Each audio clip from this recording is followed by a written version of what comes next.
Hey y'all. Hola, hola. We done moved this over a little bit because y'all niece came and got that monitor because I didn't really use it and she works from home. And so now there's a little bit more space here. It works out. My desk is not so cluttered. Can y'all tell I straightened up in here? It's a lot different. Thank you, Jesus. Got rid of some stuff. Hey y'all. Hello, child. Y'all be trying to sneak in here. I see you. I see you right there. I see you trying to sneak in my class. Hi. Hello. This needs to go just a little bit this way. What's going on here? Good evening. Hey, Pumpkin. I was thinking about you earlier. Hey, everybody. How y'all doing? I'm trying to protect my eyes. I do a lot of squinting and whatnot, so we're going to see if this helps. If not, I got both pair of my glasses here, so we shall see. I took me a good old nap earlier. Hey, Shinami. Hey, everybody. I took me a good old nap earlier. My son called and woke me up. I was like, ah! It's always one of the kids. Don't be taking a bath without us. Don't be taking a nap without us. And don't be taking a poop without, don't eat without us either. Thank you. I got these when I was in Atlanta last year. I think I'm going to see about getting them made into, you know, prescriptions because I really like them. I don't know if they can keep this or not, but I hope they can. Hello. Because I really like these. Yeah, I got these at the hair store, girl, in Atlanta, girl, and they pops every time. I said, yep. I'm going to keep these. I'm going to see if I can get some. I just need them to keep them like this and put prescription, but I don't know if they can because I really like them like this. I really do. And my eyes, it actually helps to where it's not so dark that I can't see. Right. So we about to figure it out together. How about that? So, how y'all doing? Thank you so much. How are y'all doing? Y'all know that y'all father, our father. Thank you so much, sister. Thank you, hey Rika. He like to like hit you right here in the throat. You be trying to be like whatever, and he be like, no. It's like when a kid is throwing a fit, and then you just stop and look at him like, really, really. In front of all of these people, you gonna do this? You gonna cut up? You gonna act crazy? I don't think so. No, stop it. Get up. So I was having a fit earlier in my mind, not out loud and tearing up stuff or nothing. Actually, I've been straightening up and getting my life together. And I actually put another shelf up there. I don't know if y'all can see right here. Y'all probably can't see up there. We had to go all the way up the wall. That whole shelf right there is all the books that I done got that I kept telling y'all was on the floor, and I didn't, and they was falling when I would go look. So now everything got a space. Okay, let's keep it that way. Do y'all hear me? Do you hear me? So now strawberry shortcake all the way up at the damn ceiling. Hello, Enrica hat that she made and everything. So I might have to get a step ladder to get up there.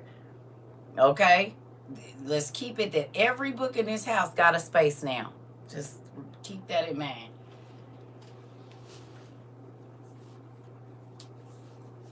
Keep that in mind. Everything has a space.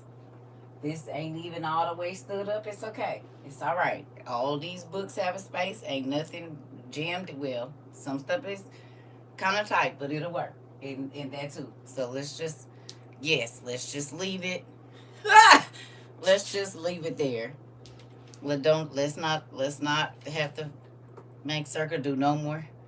You said that means it's more space for new stuff on the floor. No, nephew. No. No. No. No. No. Like that's funny you say that because I literally came in here and was like, ooh, I can actually like walk without tripping and You know, like bumping my chair. Because this space, you know what's funny? Me and my daughter was looking at pictures. She said, "Oh, Mom, that's when you didn't have very much stuff in there." I said, "Right. Remember, it was just the tile shelf behind me. Y'all remember? And then I had books on the floor. We had plenty of space. Y'all be like, you don't do nothing, no more skits and stuff, because it's dangerous. It's dangerous." Danielle, it is dangerous. No, I got about this probably ain't even 4 feet. Probably 3.5 feet to like step, and then probably about 5 feet back, maybe. All together though. It ain't no space in here. It ain't none.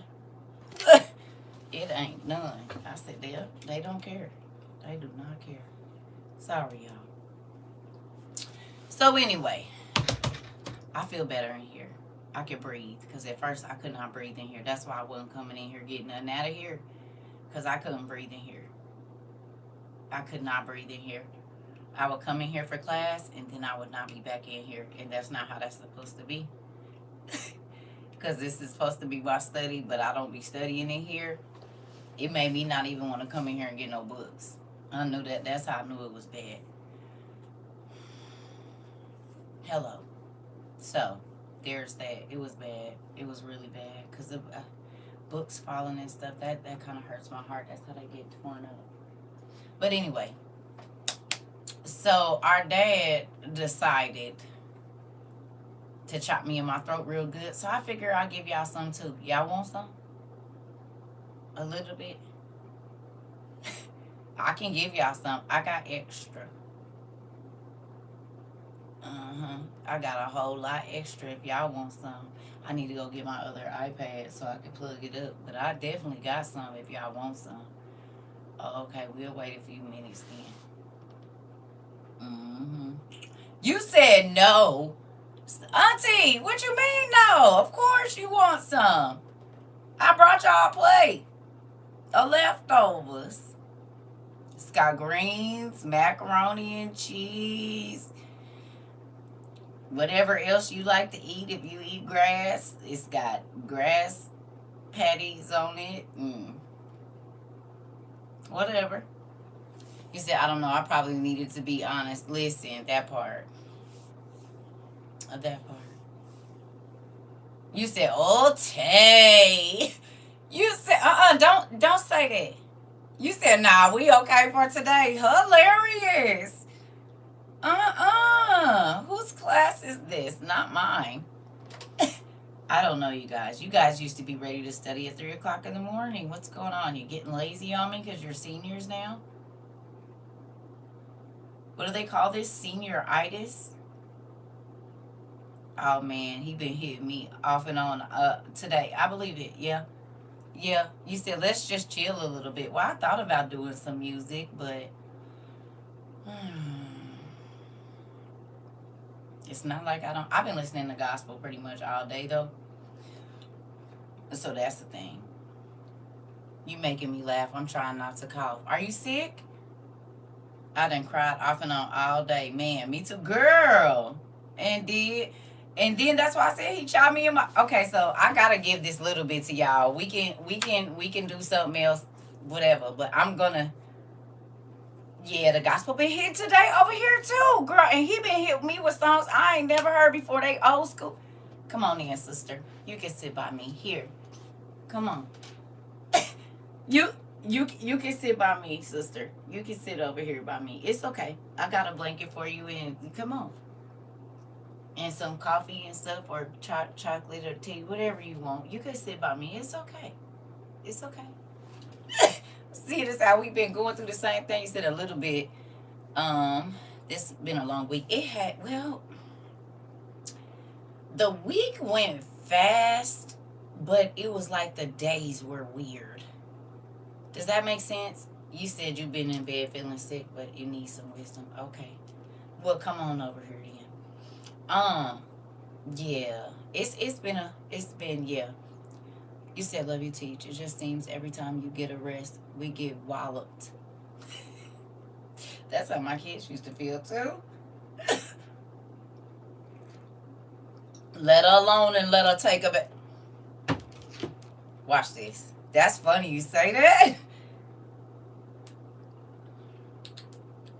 That is hilarious. Hold on. I'm about to see something.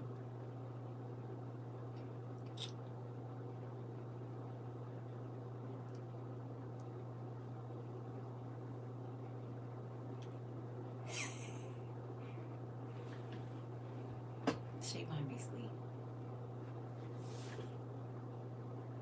Listen. What are you doing? Oh, okay. Can you just answer something real quick? What's wrong with you? You don't feel good? Oh, okay. Hold on 1 second. I'm live, okay? When mom used to go and get in the tub, if y'all was in trouble, what would y'all do? Clean up. Or no, I'm just saying, like, if I needed a moment, like once I got rested, how was the trouble? Was it worse or better? What do you mean the trouble? Like, if I went and calmed down in the tub, or how did I calm down? Well, like when y'all was little, what was my thing to do? Get in the tub and Lou's gonna be all right. You'll come back and you'll be like, all right, let's figure this out. I don't know what is wrong with y'all and maybe it's me, but let's get it together because this ain't working. And if I didn't go take a bath, what happened? You just gonna whoop us from sun up to sundown. Oh, okay. Oh, okay. Turn you every BTA?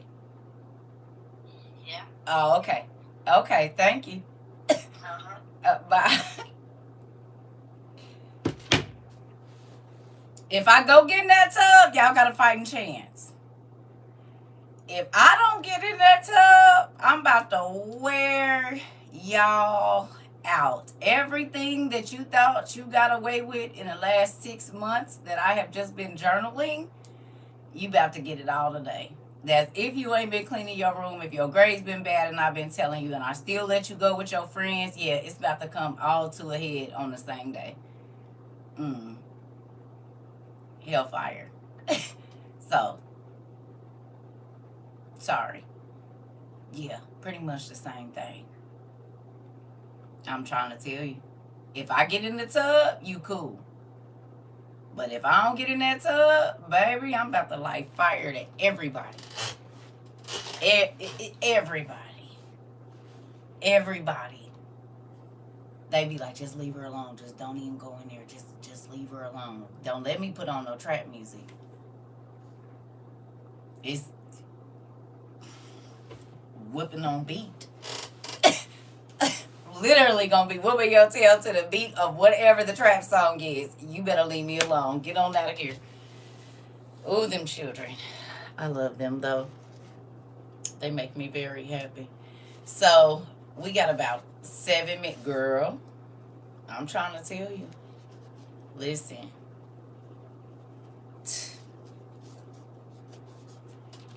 Girl, listen.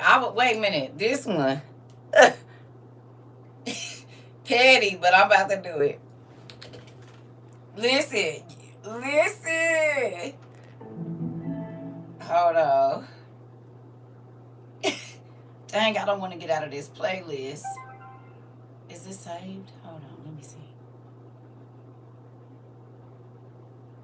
Oh, yeah, it is. Okay.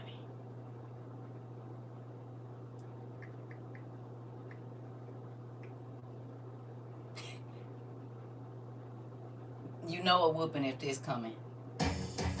Hey, y'all ain't gonna know nothing about this shit, man. For real. Hey. Y'all join this bitch, man. I'm trying to tell you, hey, in the club. Rubber band bangs. Tokyo diamonds. Okay, red hustle eyes. Cause the bass and all of that in there gonna have whatever it is about to go. I'm about to wear your butt out. That song give me energy. I'm about to wear your butt out. That's why I play music in my house 24 hours a day. Back in the day when my kids was little, always some music going. Always. I'm about to get you. I'm about to go and get you together. Don't even worry about it. Yeah. I'm about to get your tail. You said I follow them around, popping them. And will. And will.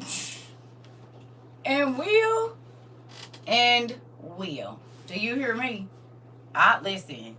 My kids now, they grown, and it's still certain stuff they be like, okay, no, you better not. All right, you gonna get it riled up, because they know I be trying to keep my fire down to my feet. I be trying to keep my fire down to my feet, because okay, it kind of goes along. You said where my switch. I'm trying to tell you. I'm trying to tell you in real life. I did not play with my kids.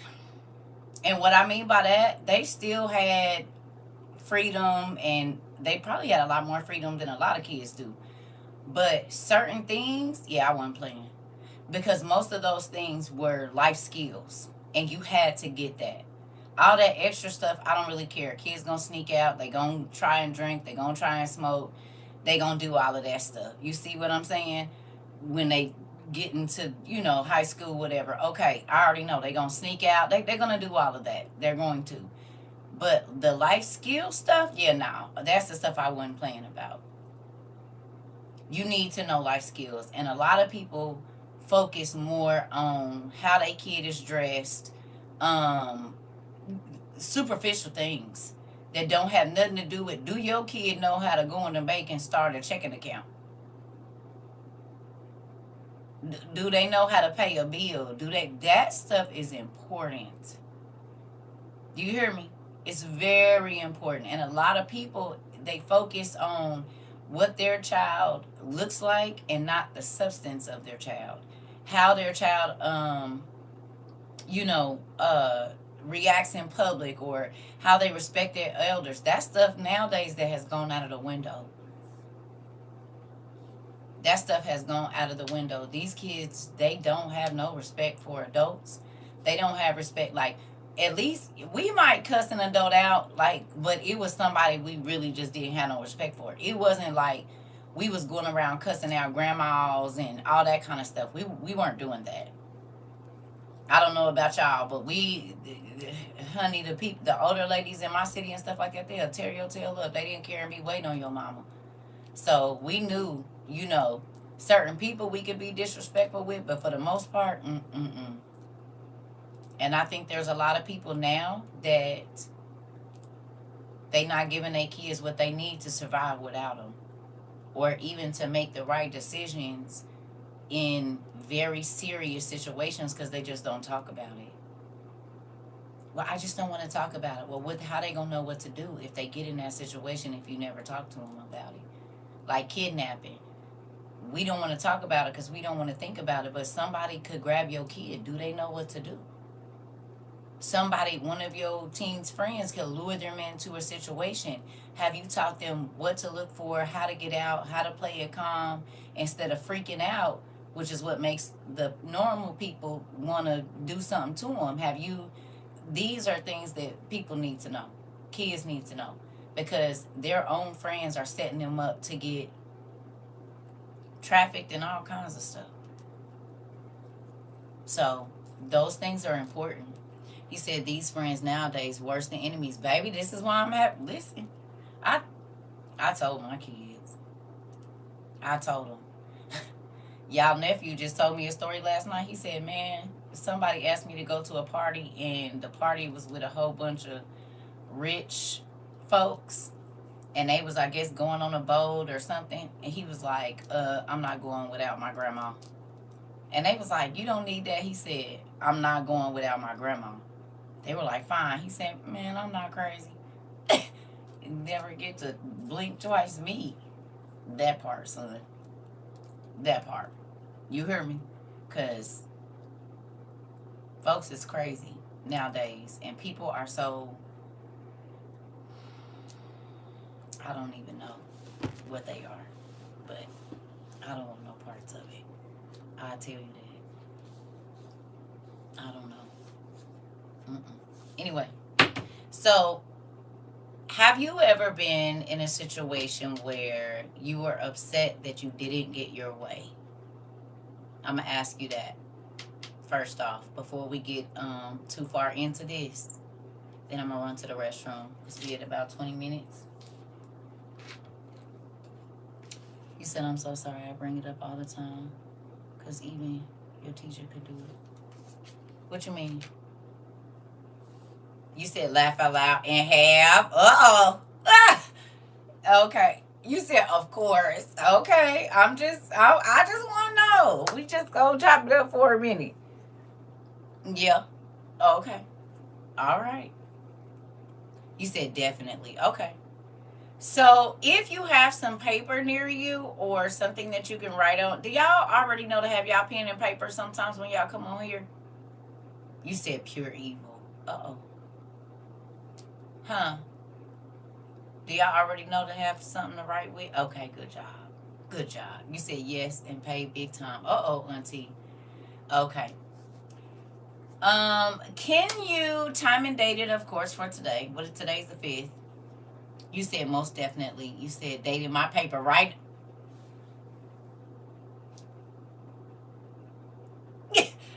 Come on, that part. And this is my class. I didn't know at first. I didn't, maybe like you guys got snatched by aliens or whatever. I don't really know. So yeah, I need you to write down 3 reactions that you had when you didn't get your way. 1, how did you treat God? 2, how did you treat the people around you? And 3, how did you treat yourself? How did you treat God? How did you treat the people around you? And how did you treat yourself when you didn't get your way? Like you didn't get whatever it was that you wanted, whether it was the job, the house, the partner, the car, the whatever. How did you react? What did you do? Ooh.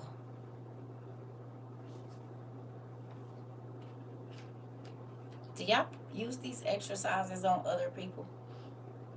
Hopefully you do. I know some of y'all do. But sometimes y'all be hitting people in the throat with this stuff.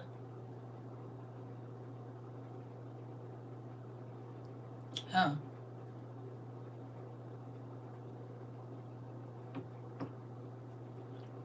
Hey, Pumpkin. You said yes, ma'am. You said do. Ah! You said I do. Good job. Good job. Because you know what? You said I do. I do. Listen, this is the thing. Because these things help you like with the backlash. Because I didn't say it to you. You said it to yourself. Don't be mad at me. I just asked you a question. And then you wrote the answers down. So why are you upset with me that you did it? But it also gives them another way to get their thoughts out on paper and to kind of see what's bothering them, you know? Because sometimes they don't even know all of it, you know? Some stuff be residue from a whole different situation and, it be different. It really do. So take a couple minutes and write down, again, how you treated God, how you treated the people around you, and how you treated yourself when you didn't get what you wanted. Like, what did you do?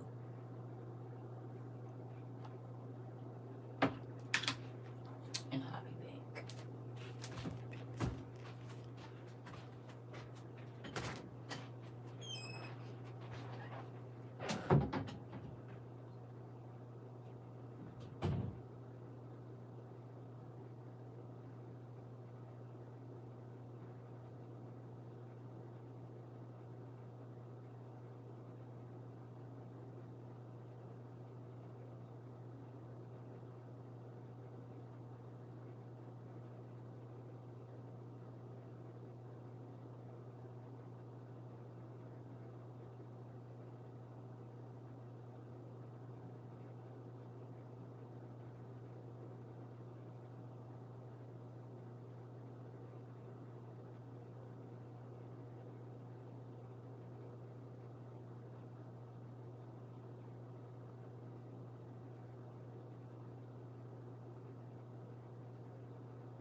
little upset because I ordered a little bit of acrylic powder so I could fill my nails in, and because of the snow it won't be here until Sunday. I'm not too happy about that, but it is what it is.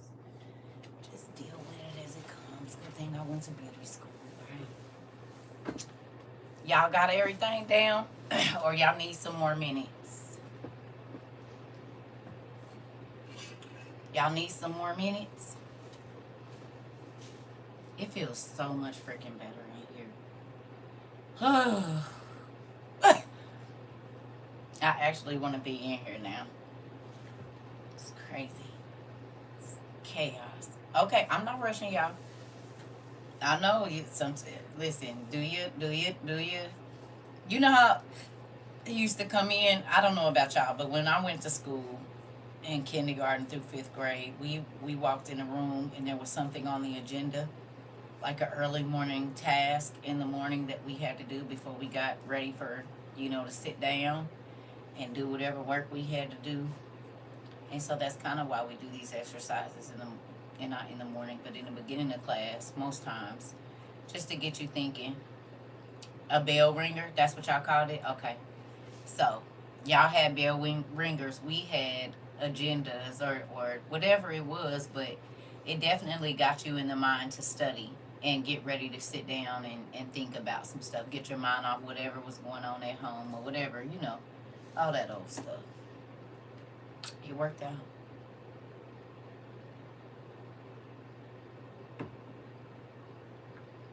It's a good thing to do with kids too when you want to talk to them about something.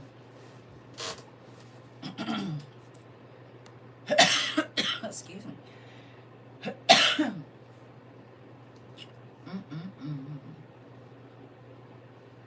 Y'all been going back and forth about this whole haircut thing.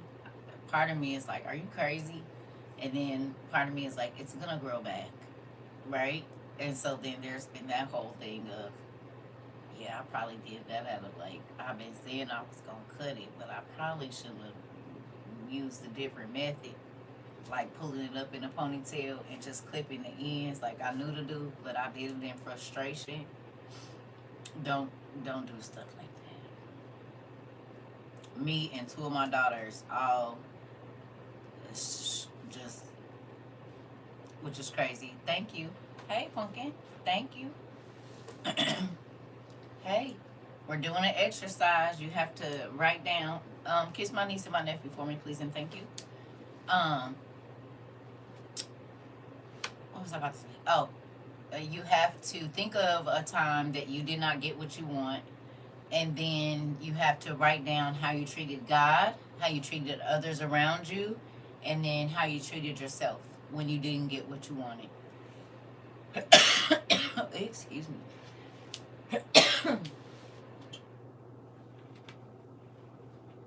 You said, I'm glad you've been feeling better. I've definitely been praying for you. Thank you.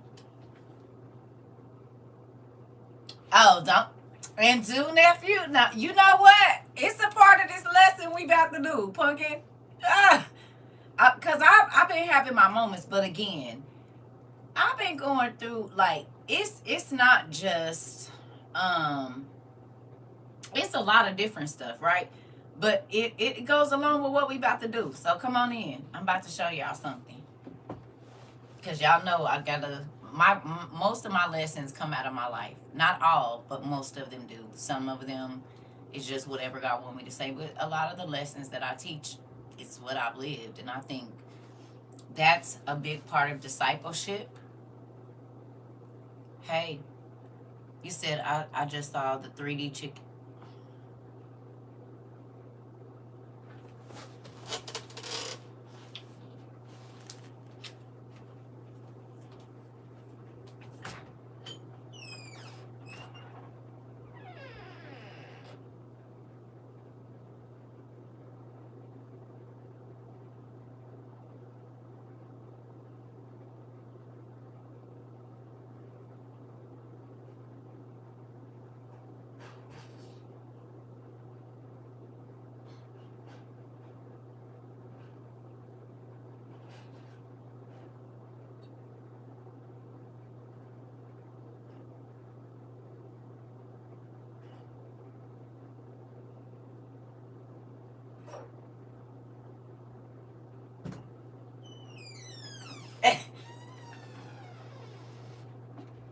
And now you know my auntie got stuff like this right here, Punky.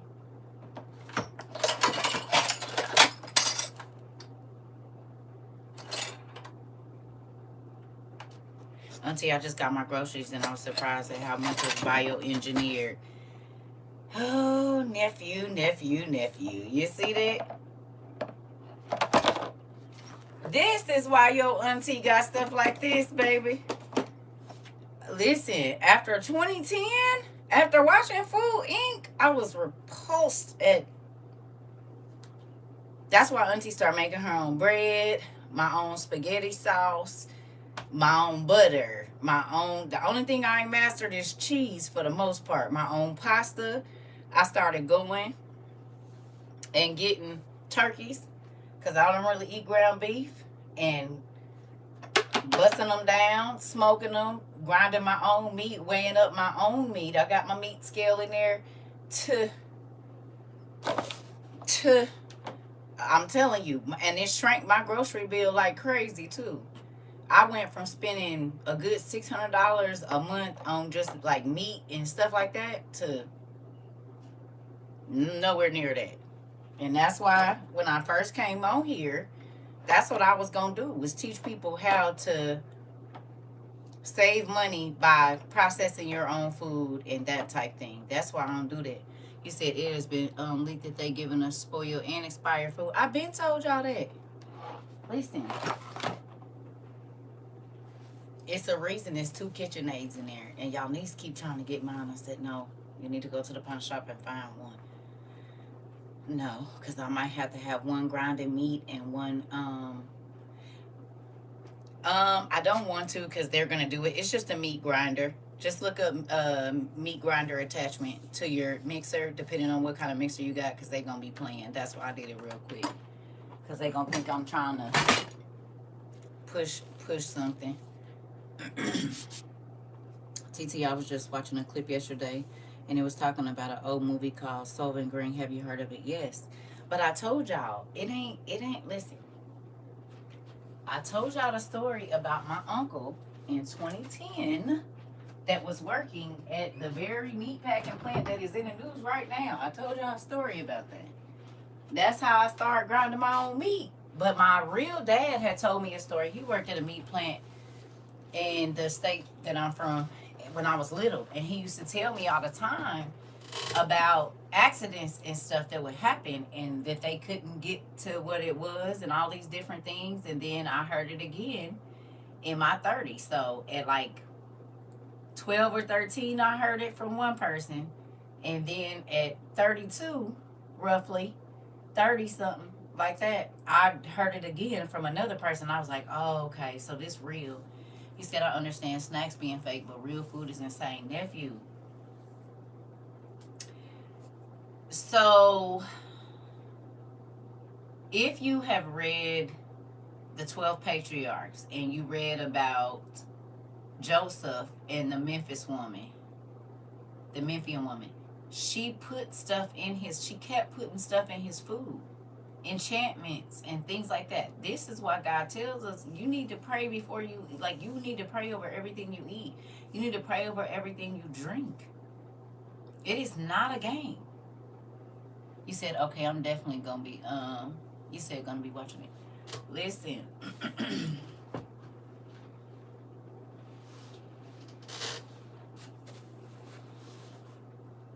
You better pray over everything you eat. Teach your kids. I just told my daughter, you need to teach them kids to pray over their food. You need to teach them. They was little, but they was yeah. They was praying over their food. I don't care if it's God, thank you for this food. Amen. When you can barely talk, you need to pray every single time you eat. Think about all of the people that have gotten sick and died from, and the way that this man is. He's moving on. I told y'all the food wasn't gonna be no good. We talked about that in 22, did we not?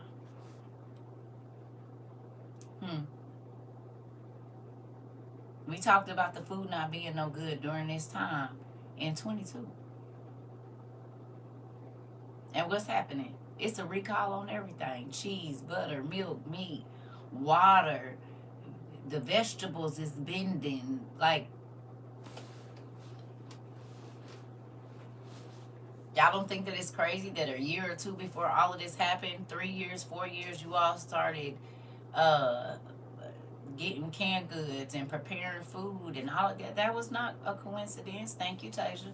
That was not a coincidence. Thank you, Moni. That none of that was a coincidence. You said, and it's all metal recalls. That's suspicious.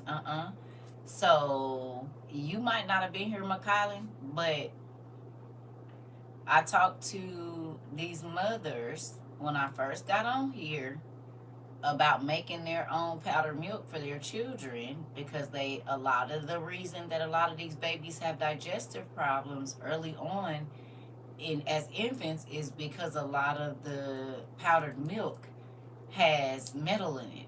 You remember this? And look at what's going on. A lot of those babies are not lactose. Their bodies are rejecting the metal that's in the milk. And that's why for a while people was going and they was putting magnets on the top of the infant milk, and it was bringing the lead and bringing the metals to the top of the milk. Yeah. That's why I breastfed all my kids. That's exactly why I did that. Because that wasn't new. There's been glass. There's been, I don't know. But then why would I do that? I'm going to give you this milk God made specifically for you. Because all breast milk it's made for that specific child or those children. I'm going to give you what God told me to give you, and it's going to snatch this stomach back in. So it's a twofer. Sounds good to me. You said I could burn how many calories at every feeding? Yeah, okay. Yeah, let's do that. I said, let's do it. It's a twofer. Shoot, and I ain't got to work. Listen, you said I'm finna bless and pray over a tree and eat leaves at this point. Got to be careful with that, because they spraying liquefied bodies on them, nephew. You said I have I don't feel right if I don't pray over my food. You said told a young lady to buy carnation. You said to buy carnation or pet milk and add vitamin drops. Now the baby doing better. Yeah. I listened to a song once called No Food in the Grocery Store. This stuff been playing. Interesting. Yeah. This lady was just on the news about swallowing glass from her glass straw.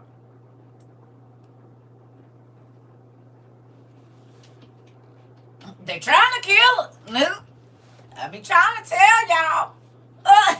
I be wanting y'all to listen. I know y'all be thinking I'm just up here talking crazy, but that don't be what it be, I promise.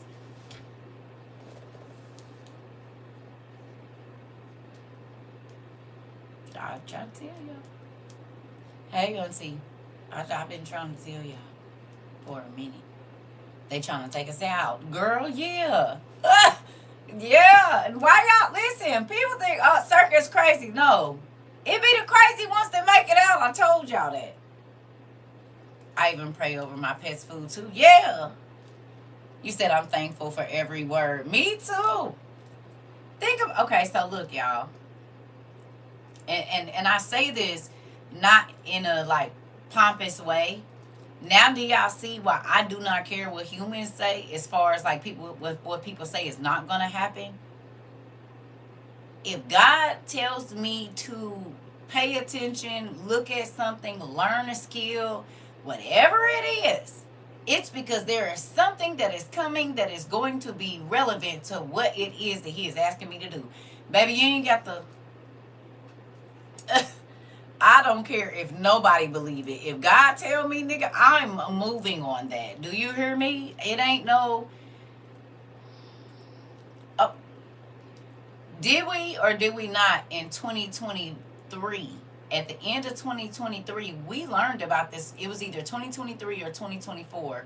We learned about this polar vortex that was supposed to come, that was supposed to bring all this crazy weather. Do y'all remember? Who remembers us talking about this polar vortex? That's going to bring this Arctic air, and it's because the heating. And it was over a year ago. Hello. Now what they talking about on the news, family? They talking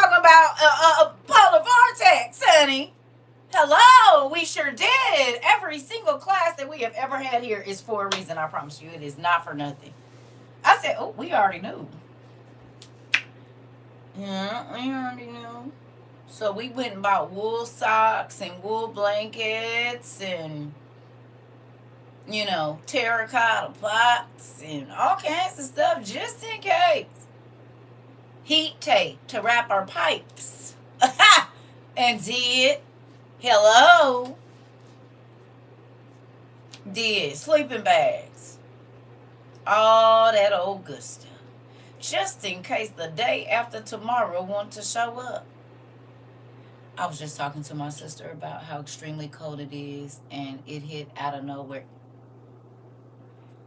For the world, it hit out of nowhere, not for us.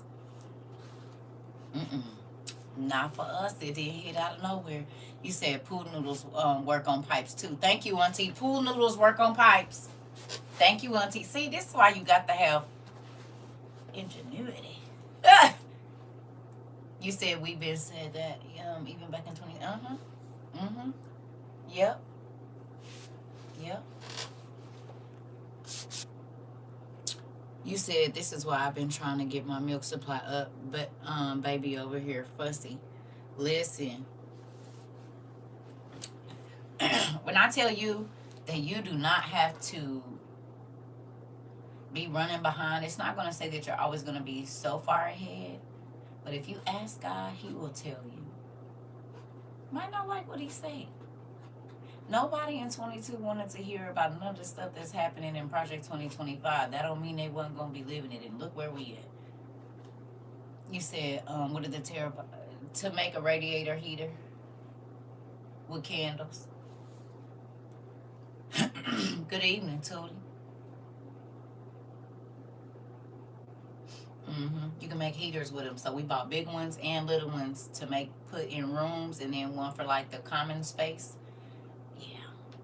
You can make a refrigerator with them too if you got some sand and water. Get you some that stack inside of each other so they can be used as a heater and they can be used as a Frigidaire. Thank you. Thank you. Yep. Dual purpose. Kind of like your body. It's spiritual and carnal, so they work out. And they made out of the same thing we are, the clay. Look at God. Look at God. Okay, so y'all got y'all stuff down. I think I'm going to have to make some more coffee. That's why I don't like little cups. Because you be having to make too much. I want to make a big old cup and just have it. But I've been trying to cut down on my caffeine. So there's that. I've been doing self-care too. I think that's what was missing. You said use one during Katrina to keep my daughter's friend's insulin cool. Really? Interesting, Auntie. Y'all. Because the system is trying to overwhelm us. You heard me? I realized that. How many of y'all have had problems like sleeping recently? Anybody having problems sleeping?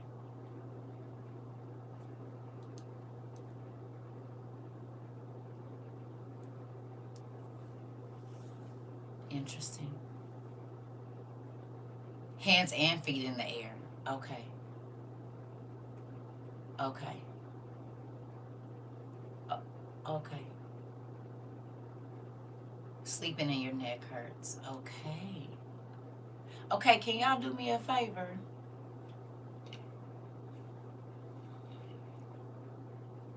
Over this weekend, okay? Like tonight and tomorrow, or tomorrow and Sunday. Hi, Joy. Can y'all not be on the internet for 2 hours before you go to sleep?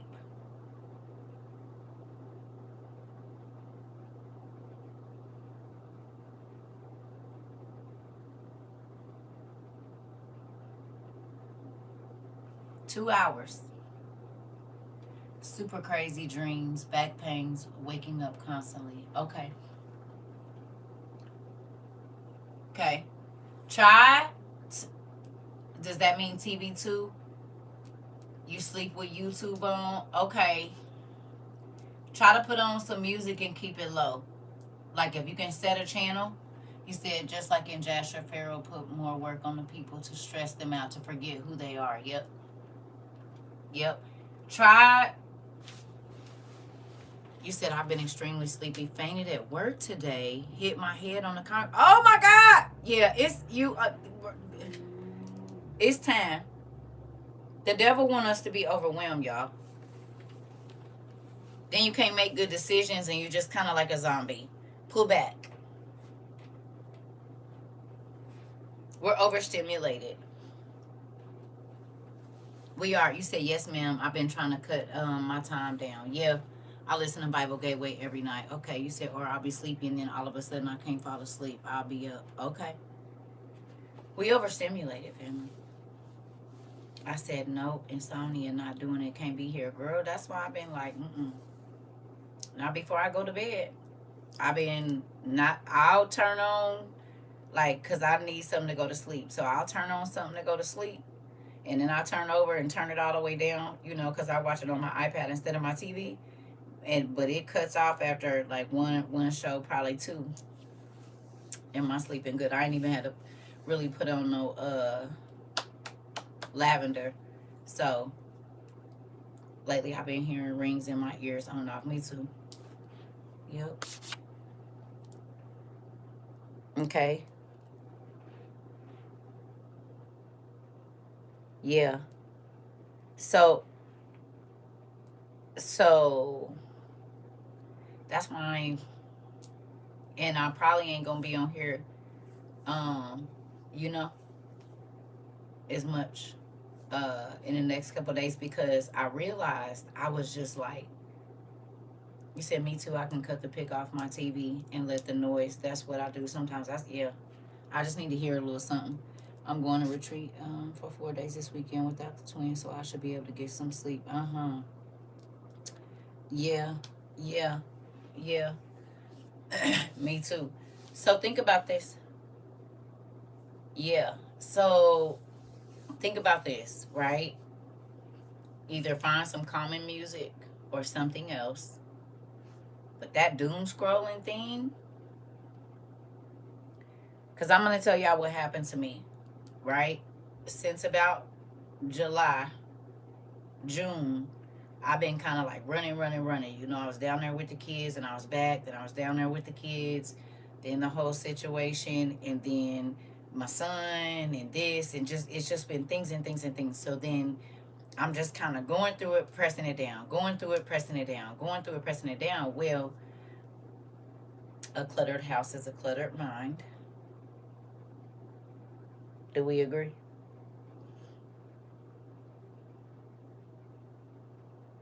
In the same way that this was feeling, this was. And I'm still not even done. But guess what? I got my closet organized, everything folded, put back, sorted through all my stuff, got my books put back, everything put the shelf up. Like I had to organize because I'm like, whoa. I just been going. Tomorrow is dusting, right?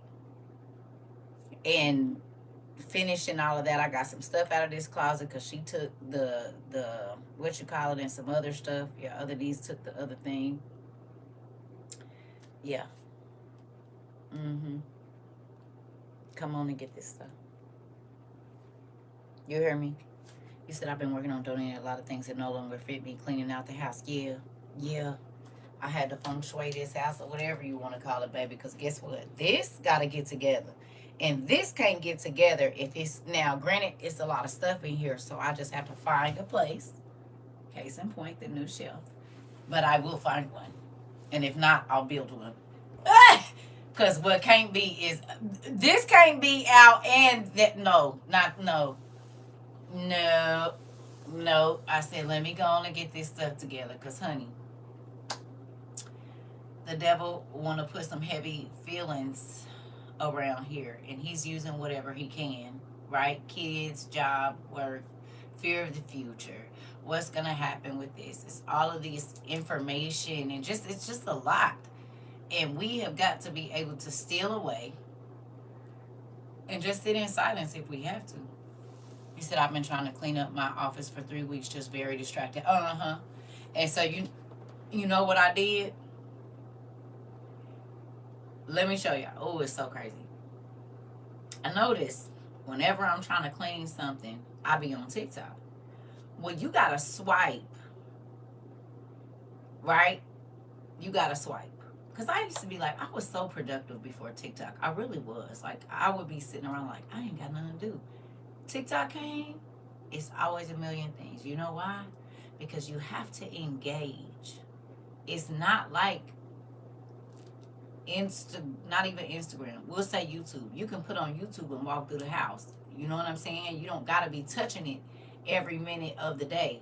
With TikTok, you have to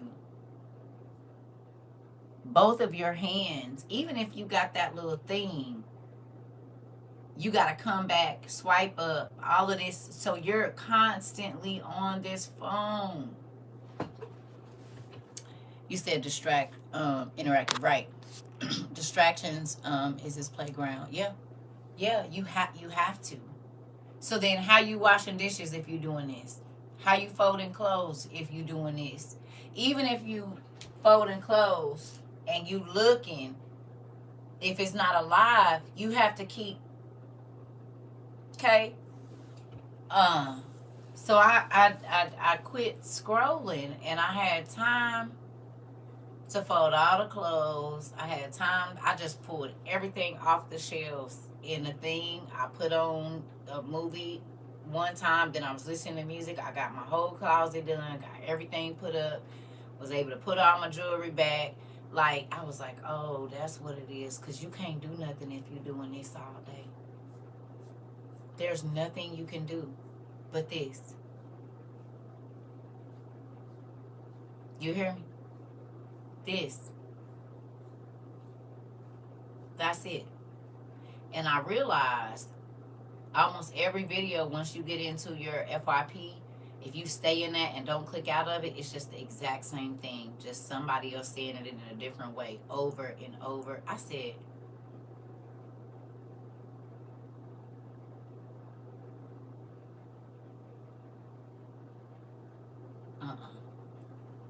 So,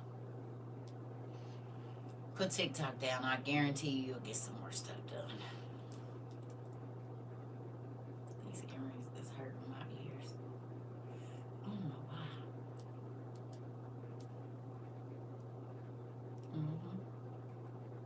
So if you're not on a live like this one where you gotta interact, I probably just take like a couple hours and not be on.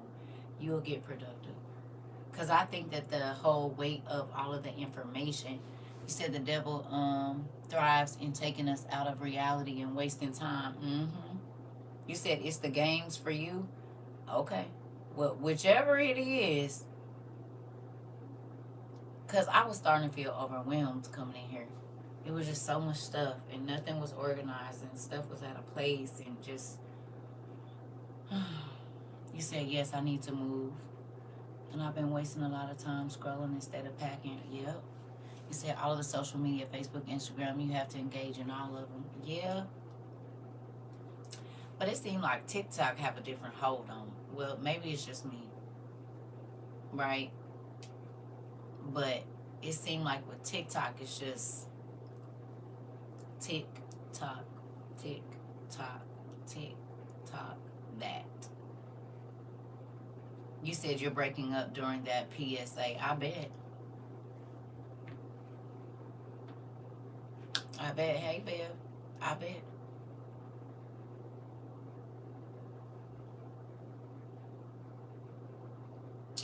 I'm about to get back active. Do these classes and get up and do what I need to do. Like, I'm thinking all this time I should have been doing vegetables. It's a lot of stuff I should have been doing, right? To prepare for what, just still keep going. And this last 6 months been real crazy in real life. Real, real, real, real, real crazy. So, but I'm back on it now. I said I got it because I was like, what did I do before? You know what I mean? Like, oh, I started coloring. I did. To those of you that suggested I color, I did. At first, it was hard because my mom was so crazy, but it did help. You said TikTok different because it's the videos you have to actually watch. Right, right, right, right, right, right. So, to those of you that wrote down your fits that you had, did y'all get that information down? What you do if you don't get your way, how you treat God, how you treat others, and how you treat yourself when you didn't get what you wanted or you didn't get your way. Y'all wrote it down?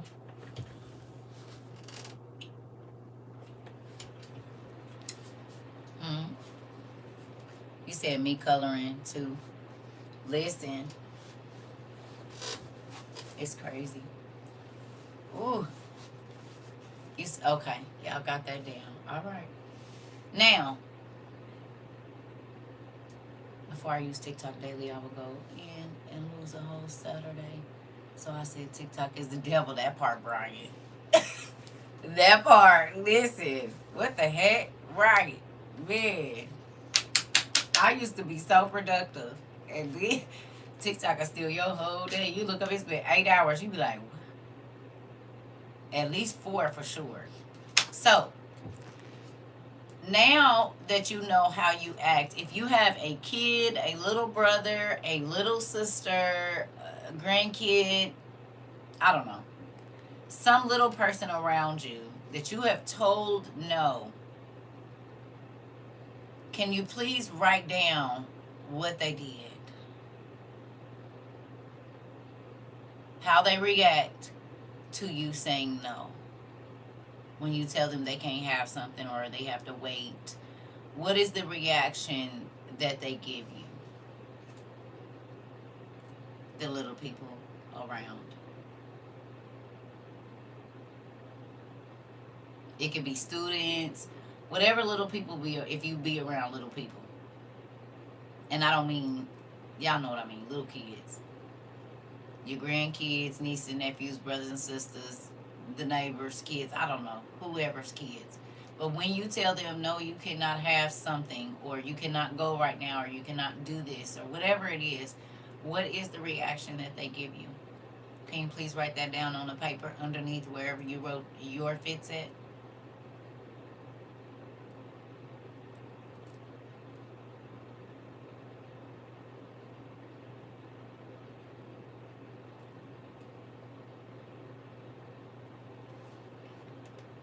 Hmm?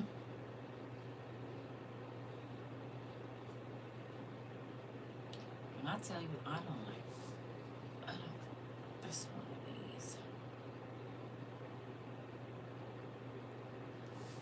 Whew.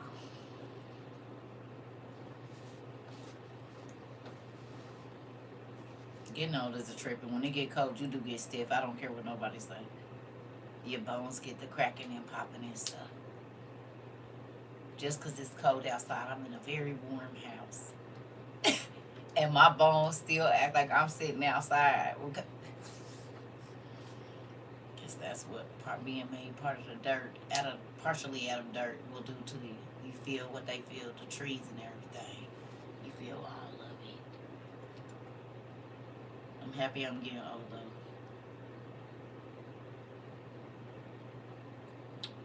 Y'all writing a lot? Y'all must be writing a lot. Mm. Y'all writing a lot. Thinking about all the ways folks have fits around you, huh? If you need to throw in a grown folk or two because they act like a kid, you're more than welcome. How does your spouse act when you don't give them what they want? You can use that if you don't got no little kids around you. That works as well. Mm-hmm.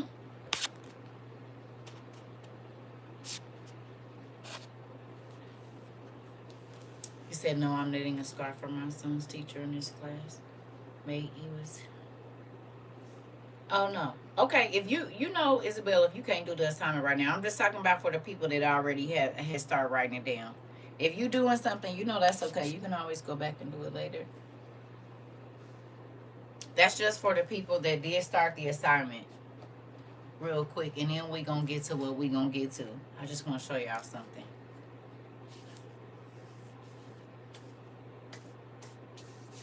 Two things. You said prayers my son's class. He was in a coma. Oh, for the person, definitely. Okay. Oh wow. Definitely praying for him. The baby was in a coma? Hello? Hello, Skylar. That sucks. The baby or the teacher? Is he out?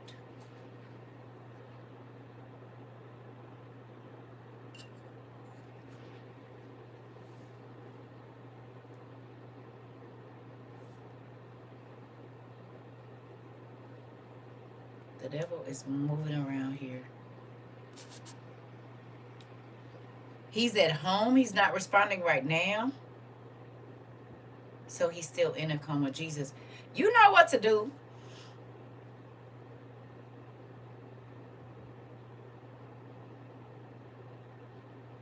Hello.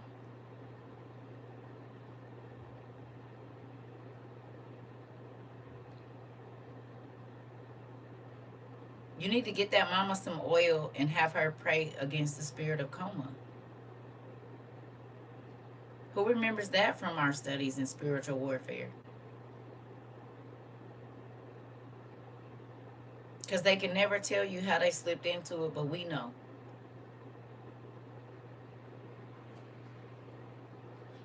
Thank you.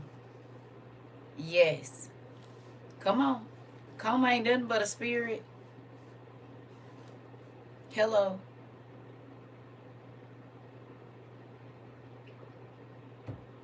We do know this. And that spirit of coma cannot stay. Mm-mm. Unless it's God's will. You say y'all remember that, the anointing the feet. You remember. Come on in, Ian. Come on in. It's in um he came to set the captives free, and I also believe it's in Pigs in the Parlor. If it's not in Pigs in the Parlor, it's in He Came to Set the Captives Free. For sure. When she was in the hospital, and remember Rebecca, I think Elaine, the demon had got into her, and it was like she was in a coma. And then God, she kept asking God, what was it? And God told her the spirit of coma, and she prayed against the spirit of coma. She came out of it. Mm-hmm. And that has been a prayer that's been prayed a few times around here. I think it was some other people that was in a coma too, and they came out, and then they was in hospice, and they came out too. So definitely get some oil on them feet. Mm-hmm. And seeing as how people said they could hear while you in a coma, yeah, maybe even give mom a copy of that book. Yeah.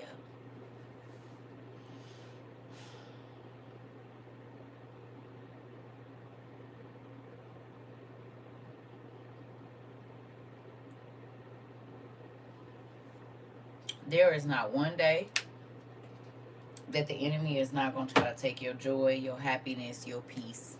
And it sucks. It really does. So, y'all got down what these babies did, or whoever it is. Yeah. They playing with my live, of course. Mm-hmm. On both sides. Mm. Did y'all wrote it down?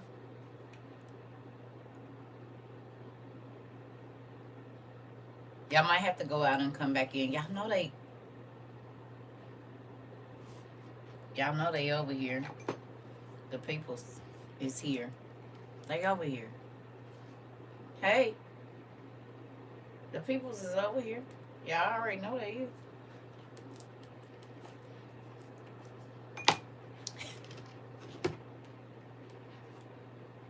I ain't gonna do it. Dang.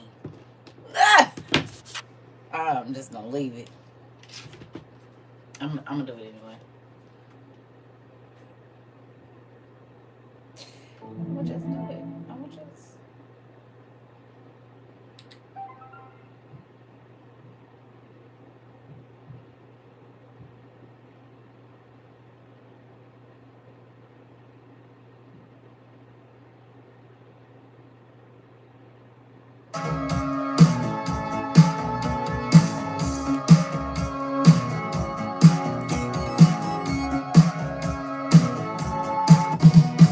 When I come home at night, I'm afraid to wash my hair.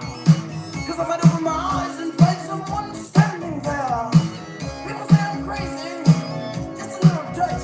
But maybe showers remind me of psycho too much. That's why I always feel like somebody's watching me. And I have no privacy. Oh, I always feel like They over here. I've been trying to tell y'all the people been here since 22 now. They've been over here since 20 and 22 in real life. Think about it. Again, every single this is for educational purposes only. It is. Every single thing that God had us buy is for right now. Everything. They was trying to figure out how y'all knew to buy it before they even made it on the. It wasn't even on the paper yet. Even though it's been planned, I'm just saying the whole thing wasn't all the way together.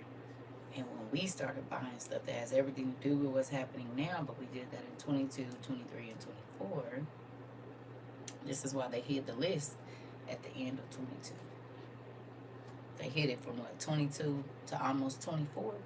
Then 24 just kind of magically came back. Our website tripping. It ain't no coincidence. You remember I said when everything goes crazy, we're going to go to our website. Well, that hasn't been able to be a thing because I just had to call the bank like, hey, they still ain't put this website back up, but they're still taking this money. Yeah, we're going to need that back until they figure out what's going on over there. Thank you. We're gonna need all that back because we didn't went in and Alicia went in and tried to fix it. I don't know what's up, but I have a feeling I do know what's up. I had a feeling because think about it. When we said we was leaving here, that's where we was going because we could go live on our website, right? When all of this stuff is happening now, all of a sudden the website just is not working. She went in there. We put everything back together.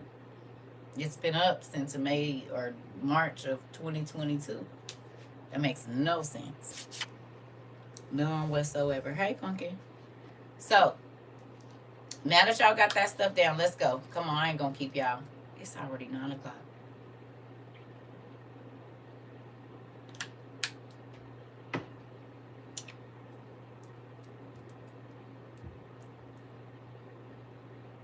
Hey, well, maybe it's everybody just, I guess it's still early on the West Coast.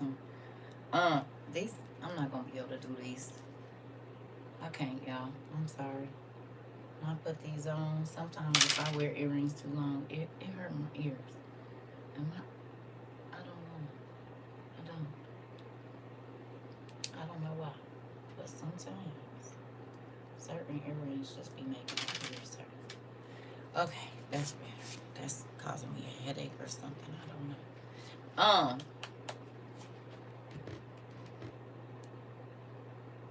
I didn't go get my iPad. That's okay.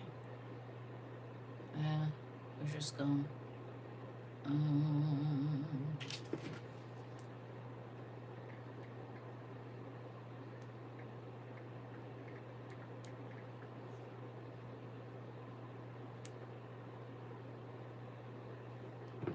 Okay. Dang, that light bright. I'll be right back, y'all. We're going to. I'm not gonna tell y'all where we're going, but we will be on Bible Gateway. I can't tell y'all. I used to be able to tell y'all. Y'all would wait. Am I eating crab legs? No. Why you always ask me that? I ain't eating no crab legs. You know how high crab leg, man? They about as high as giraffe.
If we got any cheesecake people,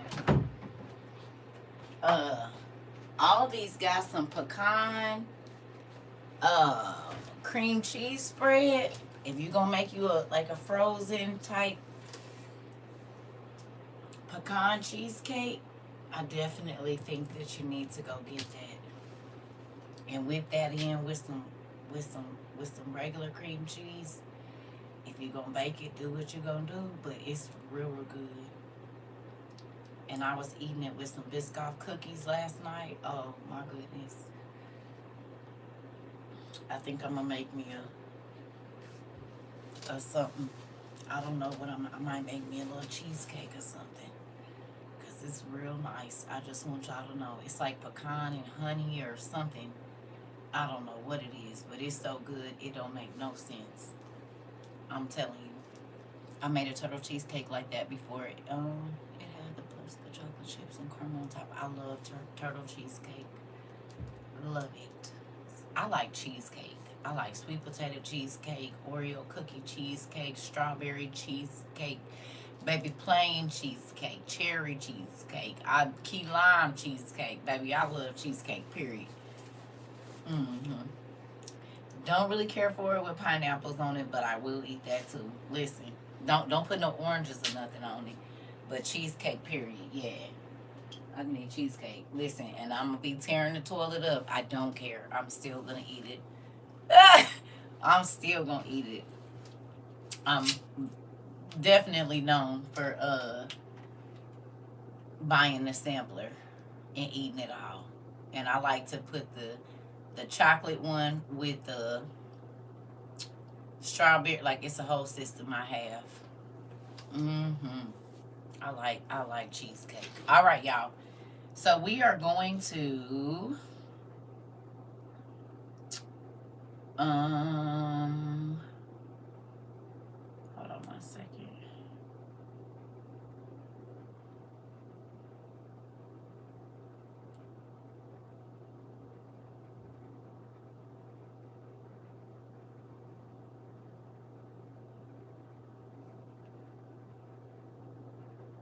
This is not the. Hold on, y'all.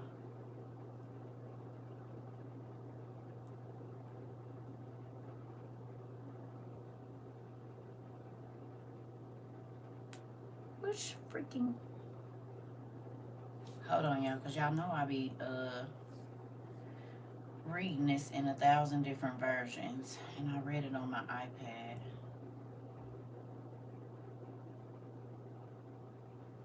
Okay, this the one. All right.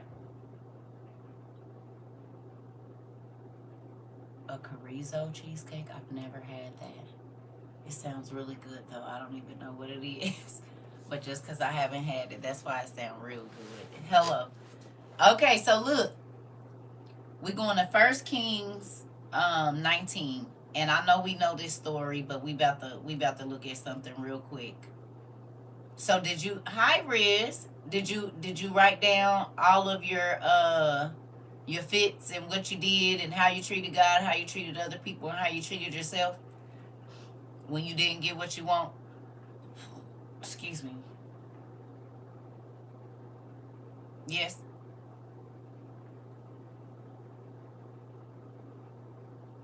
Is y'all sleep?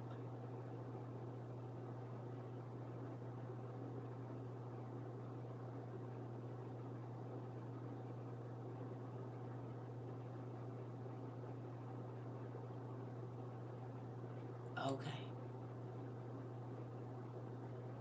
All right. Because I know some of y'all turn me on to go to sleep. This is not what we're doing. This is an active class. And guess what I found when I cleaned up in here? A whole bunch of stuff.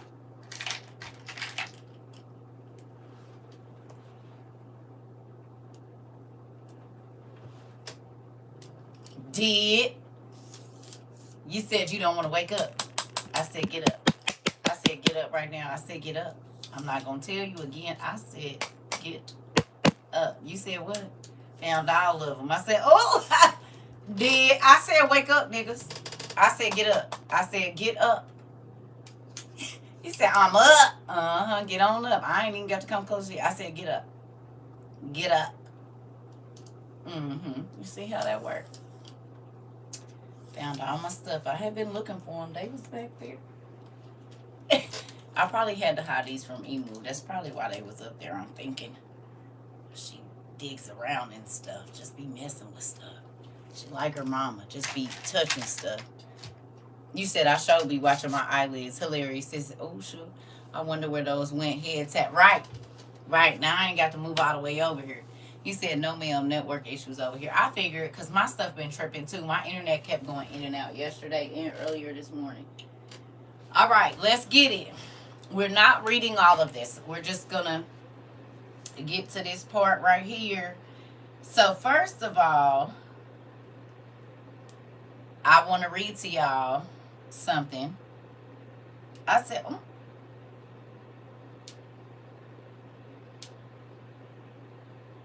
Okay.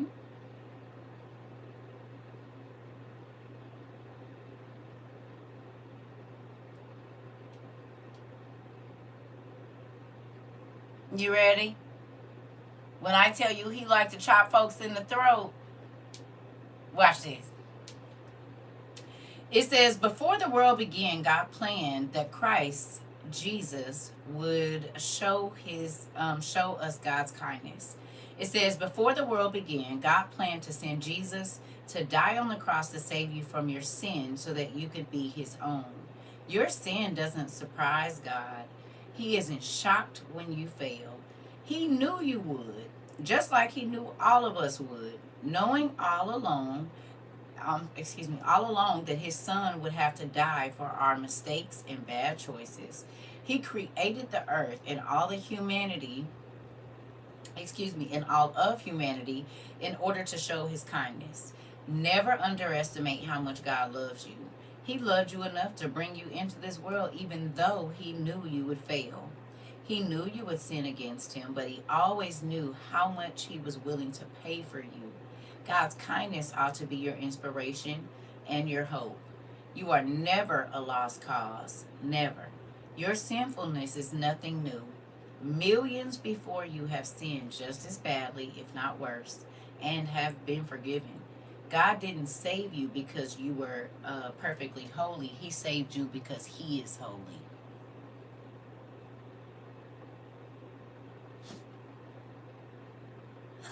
I was like,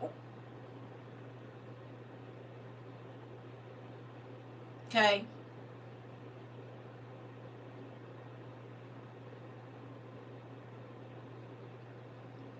It ain't nothing that we could, girl.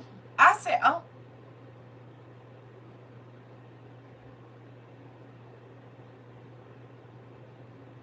how many of you, when you didn't get your way, you didn't want to do nothing?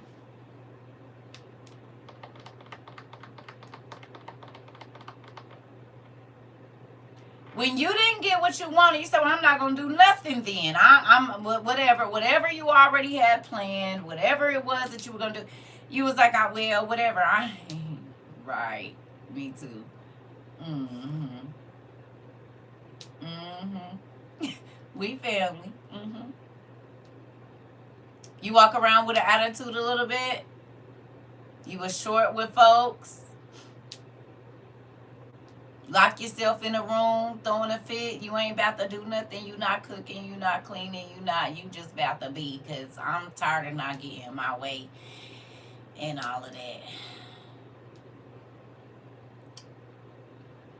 that. Thank you. You said just ain't. I just ain't gonna do nothing then. I ain't doing nothing. I didn't get what I wanted. God, I pray to you. I ask you for what I wanted. You said D, all of the above, guilty. Right. Why I can't just have my way? You said, let me wrap on up in this blanket and pal. Uh-oh. Okay. Okay. How about when stuff didn't go the way you planned? That's a big one. You said, well, I just walked into some heat. You said, that's something left. I like, hey, auntie, hey, pumpkin. What about when you make a plan, right? And then you said same vibe. You were hurt. Hey, you said today I don't feel like doing anything. I'm just gonna lay. I like, yeah. Let's do it. Let's do it. Yeah. Yep, I like that song. Uh-huh. Today I don't feel like doing anything. I just wanna lay in my bed. Don't feel like picking up my phone, so leave a message at the tone. Cause today I swear I'm not doing anything. Oh, yeah. Yep, about that. That's about right. Uh-huh. Yep. Yeah, that's about right. That's about right. Okay. All right. So we've all felt that. And we've all thrown a huge fit because whatever we planned or whatever we thought we were going to do or whatever else it is, we didn't get it. And so then it's like, I'm tired of trying, God. I don't want to try anymore. I'm tired of being nice. Hey, I'm tired. I don't want to.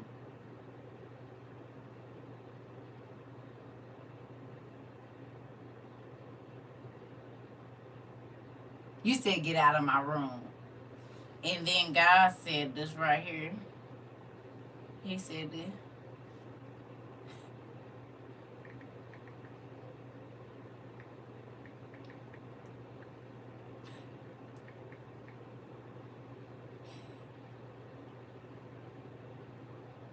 Ow!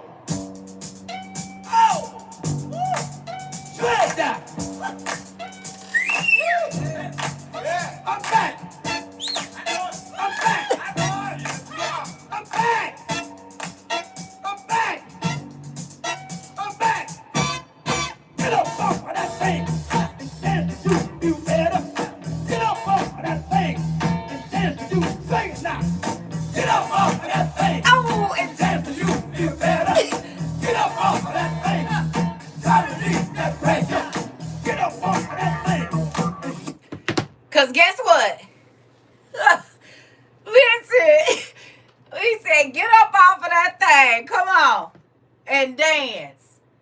Get some joy. Get some peace. Get some something else.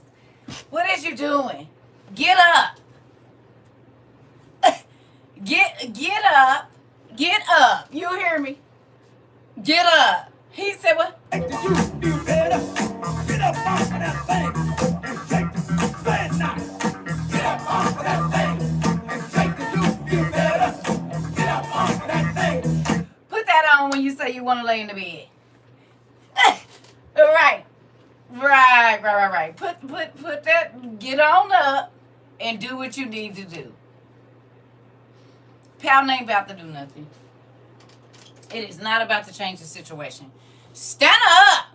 Right. Your knees is weak. Get up. So, back to what I was saying about First Kings, right? Right over here, if you go here, right here. Now, we're in the NIV version of the Bible, right? This is where we're at. Now, first we was feeling like Bruno Mars. Now, God is saying, Nana, come over here to James Brown. Okay? This is where we need you to be, over here with James Brown. Now, look at this. Right? How many times have you done what God asked you to do and it still feels like you got the short end of the stick? What it is that he had asked you to do was already difficult. Maybe it was even dangerous. Maybe it was scary. Maybe it was unknown or uncharted territory. And you like, God, why you got me doing this? Why would you put me in this situation? Why didn't you stop it? Why didn't you? Anybody? Or is it just me? Huh?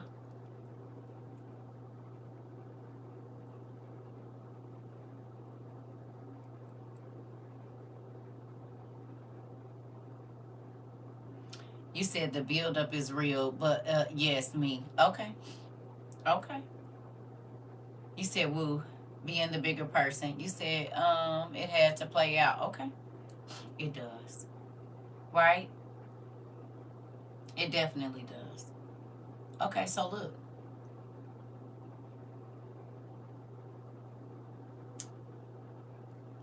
Right here, 19:1, it says, King Ahab told Jezebel everything that Elijah did and how Elijah had killed all the prophets of Baal with the sword.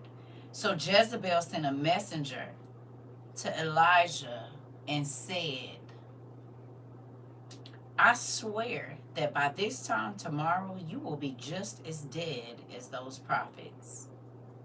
How many times do you go and do something that God asks you to do and the devil sends a messenger?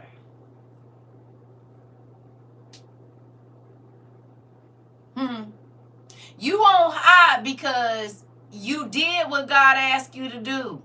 You just had triumph. You just overcame. You just made it over the hurdle and you feeling good. And then the devil hears about what you did and he sends a messenger. You get a call, you get an email, you open a bill. You somebody tell you something that they didn't heard. One of your kids, you gotta get to the school. I just made it through this trial, this experience. I just made it through. I just took a breath, and as soon as the enemy heard that you made it over that hurdle, whatever it is, he sends a messenger.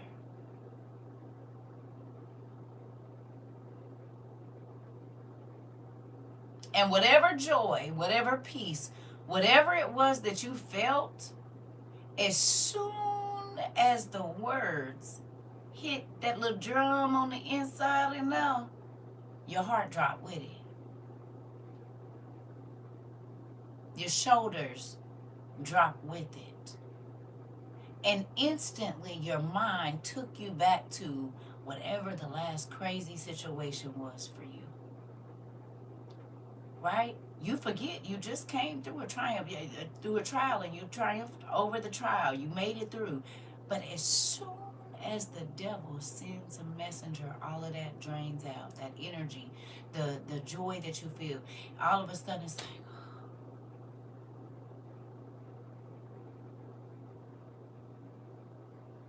anybody? Or is it just me? It could just be me. I don't know. Huh?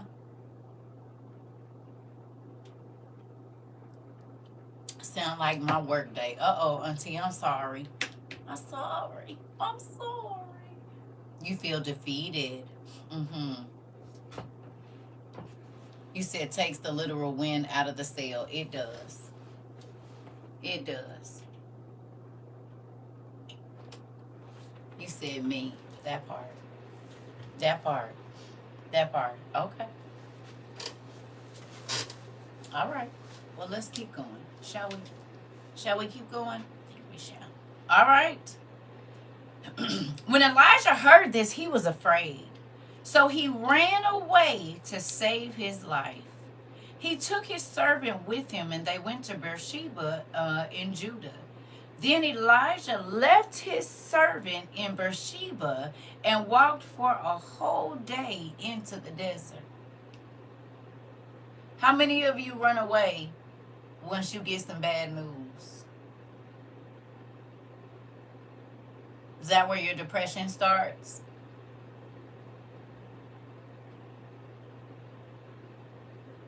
Like God didn't just do a miracle for you.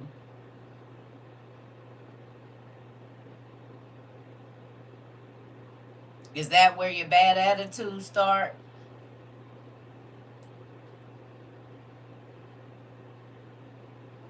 Huh?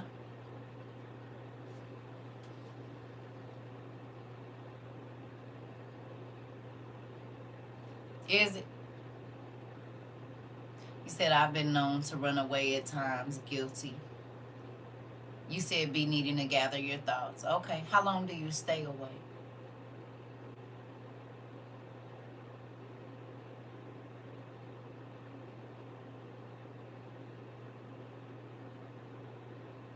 Do me a favor now.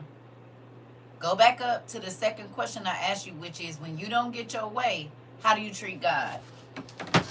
Just got done running a marathon and won. Now here comes somebody saying I cheated, wanting me to prove I didn't when they needed to prove I did. Uh-oh, come on, auntie.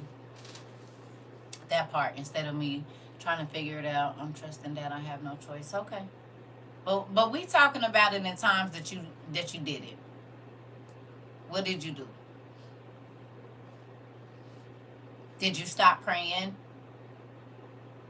Did you stop reading your word? What did you do? How did you treat God when you didn't get your way? You shut down.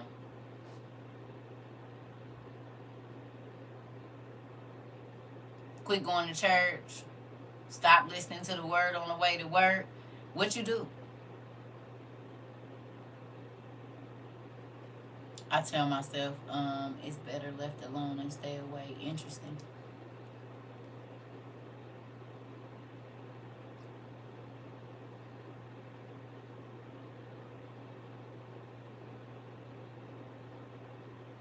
You stop reading the word. Because sometimes I be asking why. Okay. I'm saying, when God, if you said I would cry about it, then try to cheer myself up, look at it on the positive side. Interesting.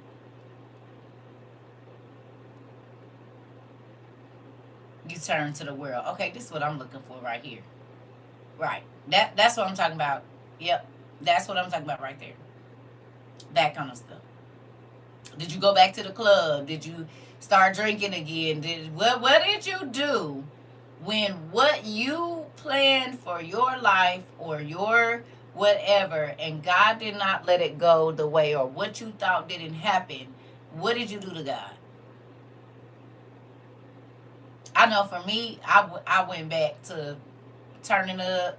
I might not have been every weekend or nothing, but I wouldn't. I'm like, I'm about to just go out here and just, cause what sense does it make? I threw whole fits.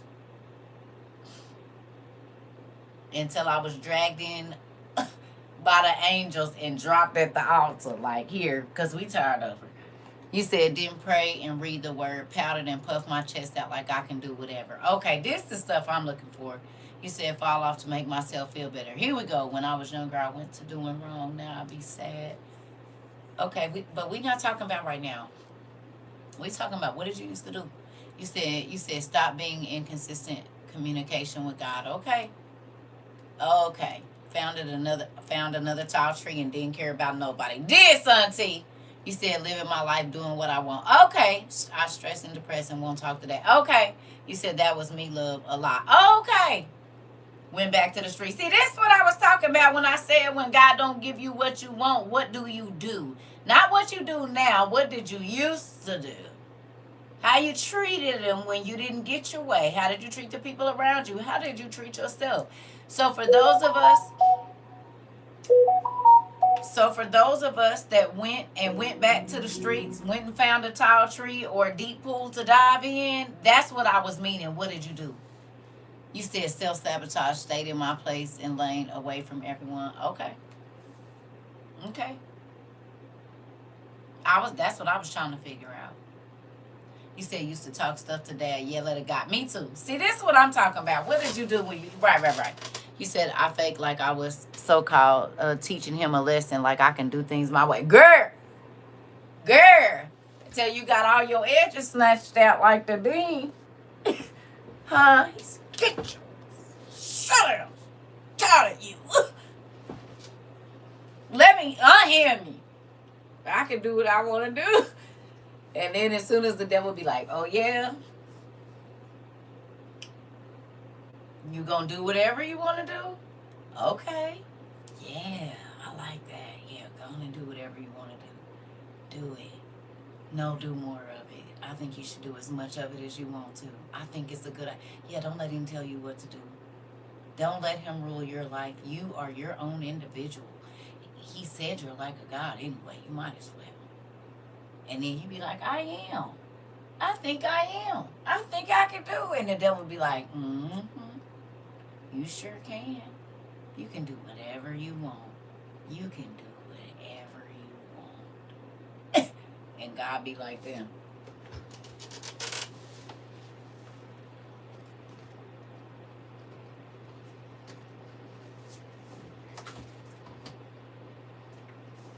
You sure can. You can do what I ain't even gonna stop you. I'm not even gonna stop you from doing nothing you want to do. Do whatever you like. You can go against my law. You can go over there. You can do whatever you like. You're right. I would hope that you don't, but you can. You can go over here. You can go over there. You can go up north or back yonder, wherever you want to go. Just know at the end, there's still a price to be paid, and it might hurt a little bit. You said no for real though. Girl, listen. You said, yep. Listen. Hold on. You said treated them all nasty. You said then the next day asked how drunk did I get to get myself in this bed. Oh, auntie.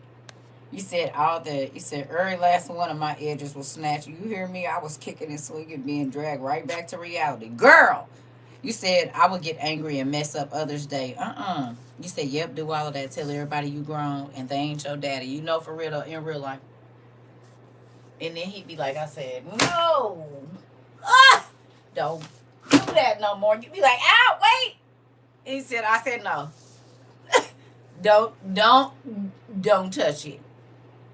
Go back and sit down and get your pen and get your paper and finish learning what I'm trying to tell you.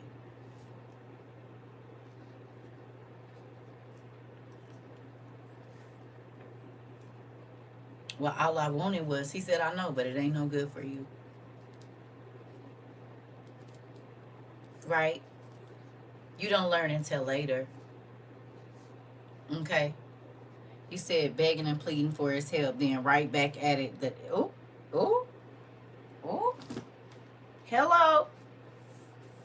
It don't take long, do it? At all. It don't take long. He said, yep, that's why all my edges go right now for being hard headed. Girl, listen, I already know. What you mean? I don't want no parts of it. Absolutely any. That just would say no then. Say no, please and thank you. Just say no. It's fine. Right? But no don't always feel good. No, being okay with no when God say no, that's growth, is it not? Huh? When God tell you no and you can be okay with it. Now that's not saying you not go you just be you ain't okay with it all the way off the rip, but excuse me, you'll be okay. How long did it take you to get to that point?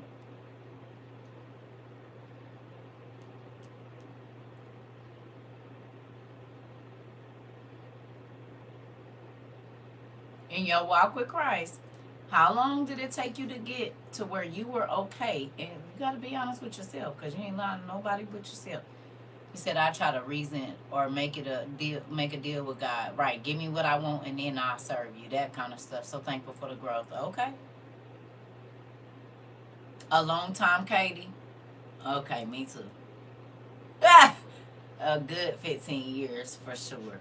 I know that for a fact. Probably from about 15 to about 30. 15 to about 30. You said too long. You said all my life I had to fight. It's better than be. Listen.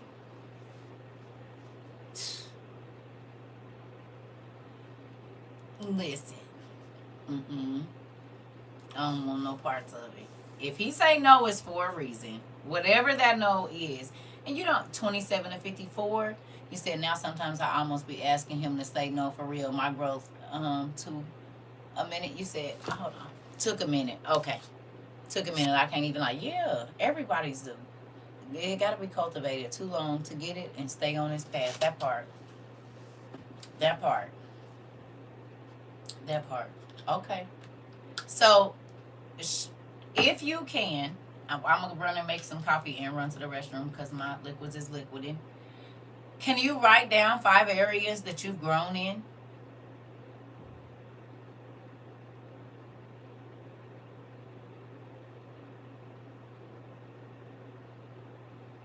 That you can honestly say on this same paper where we used to throw fits, right? And then we wrote down how these babies throw fits, and I wonder if they learn it from us. Moving on. Can you write? Thank you, Riz. Can you write down 5 areas on this same paper that you know for a fact that you've grown in?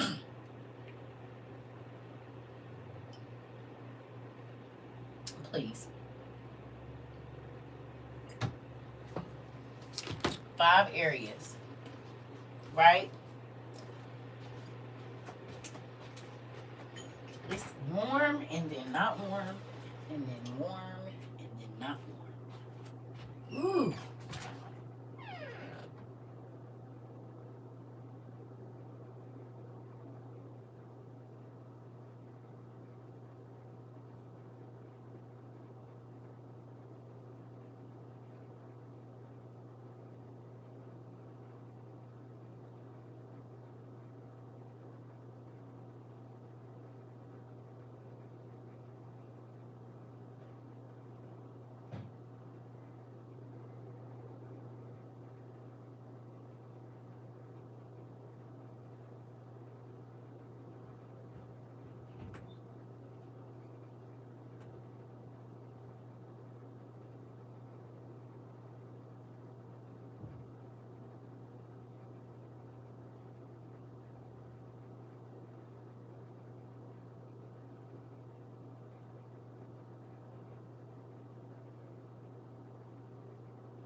All right, y'all. Y'all got y'all 5 areas down where you have grown. Yes, no, a little bit, maybe. If you can't find 5, that's okay. But if there's 5 areas in your life that you know you've grown in, please jot them down, and then we're going to keep going forward.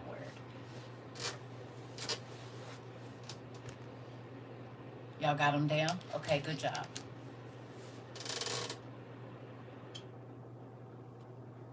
All right.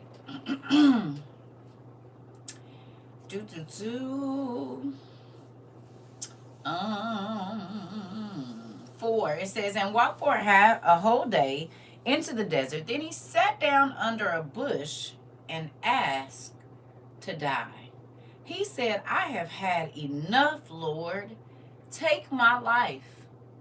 You ever been there? You ever told God, I'm tired. I don't want to go through nothing else. I don't want to feel no more hurt. I don't want to, I just don't want, I don't want to. God, why you just don't come take me? He said, because if I come get you now, you're going to hell. I'm going to need you to. Oh, sometimes we didn't even know what we was asking. I'm like, God, thank you for not taking me when I asked you to, because I didn't realize. Yeah, I would have bust hell wide open. Talking about come get me. He said, I mean, I can arrange that, but you won't be seeing me. No, I mean,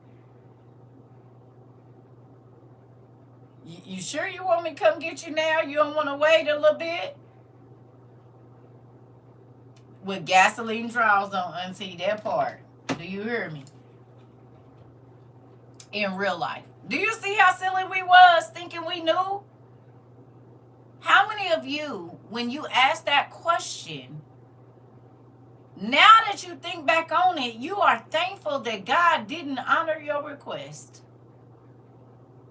And he knew you was just throwing a fit and let you have it. What if he would have honored that request?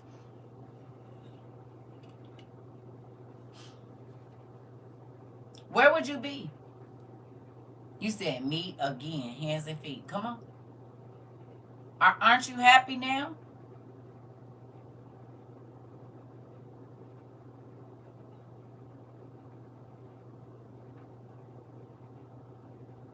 That's why he say, my thoughts are not your thoughts and my ways are not your ways.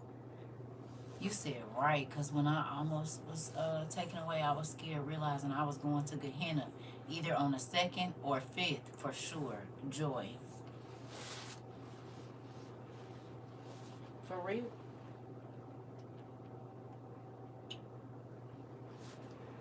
Mm-hmm. Maybe it oscillated. That'll be a little different. Are you gonna oscillate or what? Yes, good job. Do you understand how wisdom plays a huge part in all of that? We think we wise and we think we know and we think we understand, and God says you have no idea. I wanted him to when I was SA, but when I lost my leg, I got the answer, but still here. Come on, Auntie. It's been plenty of times I asked him to come get me, and now I be like, can you just wait? Can you just wait a little bit? Just make sure you come get all of the stuff that don't belong to you out before you come get me. Hello. Don't just wait a minute. You said yes, and I'm grateful for the wisdom and understanding more than ever. That part.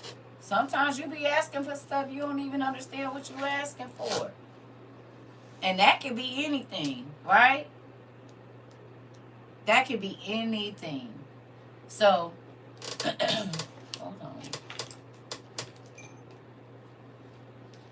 Got to be careful what you ask for, because we don't know the future. Right? And so we'll be asking God for something, and whole time he got something way different prepared than what we think is going to happen. Right? We don't be in expectancy of, or expectation of God doing something different. Right? We don't. We feel like the last miracle, the last thing that he did for us, that's it. Like he can't do no more. Matter of fact, I heard a song earlier today. Mm,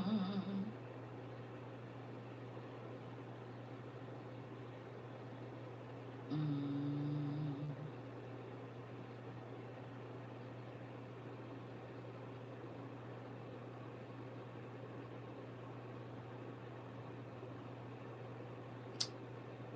Send it to the kids.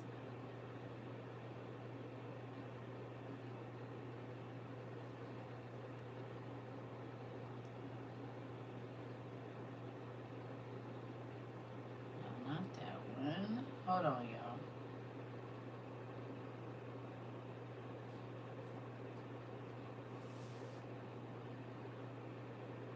I hope I liked it.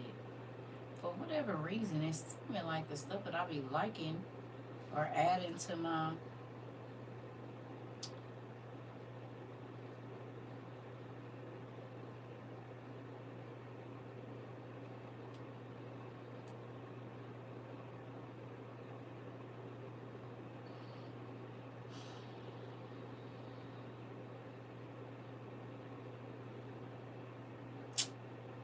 Ooh, this gonna make me sad.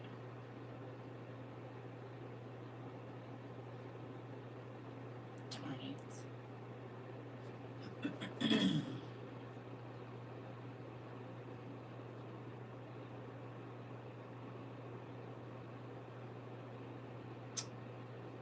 That makes me really sad.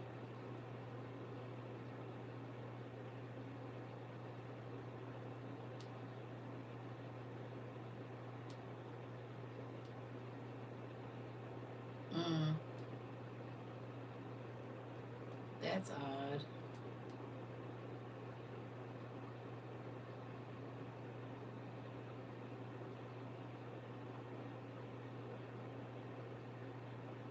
Is this it?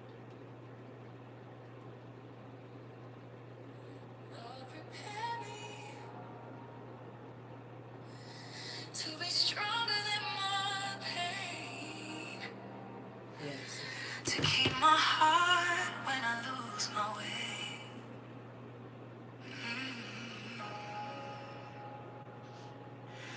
I've been smiling just to keep from crying, posting peace while I'm barely trying. Told the world I'm fine, but I'm fighting. Every prayer I send, I'm hiding.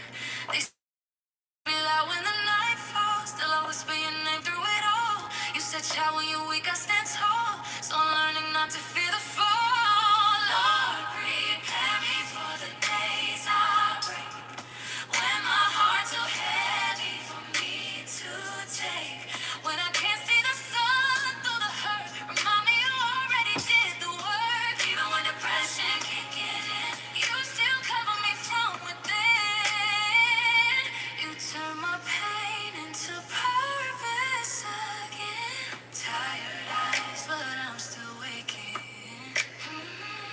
Lost my joy, but my faith ain't shaking. Come on.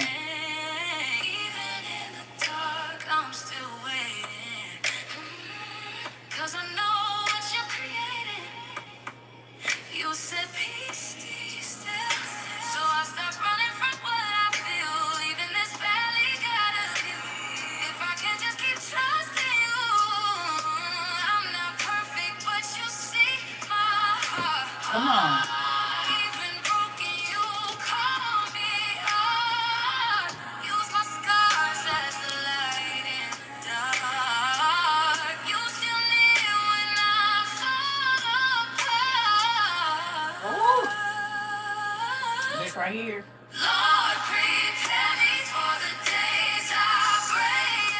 When my soul's too tired to face. Remind me I'm never alone in the dirt. 'Cause you Y'all. already put in the work. Even when the pressure kicking in, you still pull me back again. Grace met me right where I've been. Come on. Lord, prepare me again and again.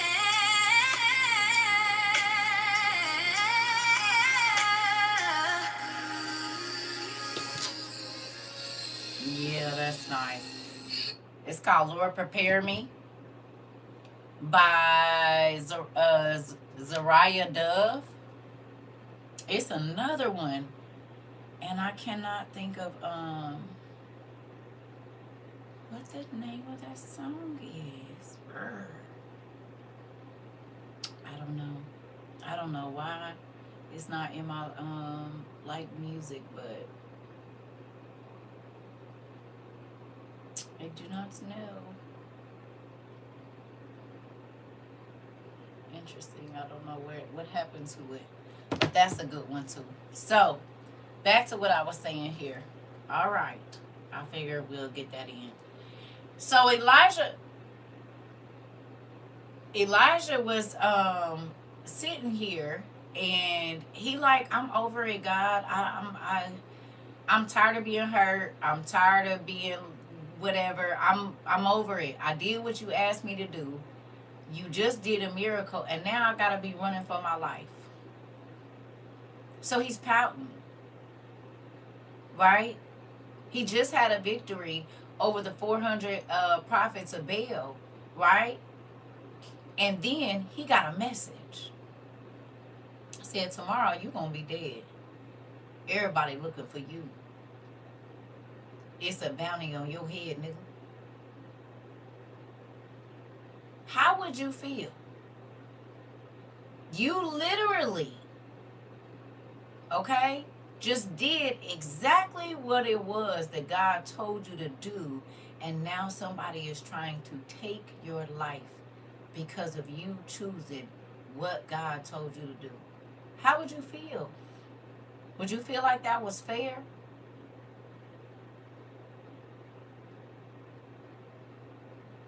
Huh? Would you feel like, God, why you even let me go through this?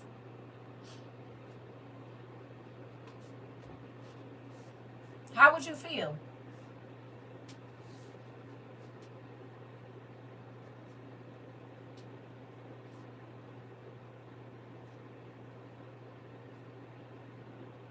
Hmm? You just did something that was monumental. You would be upset. How about y'all?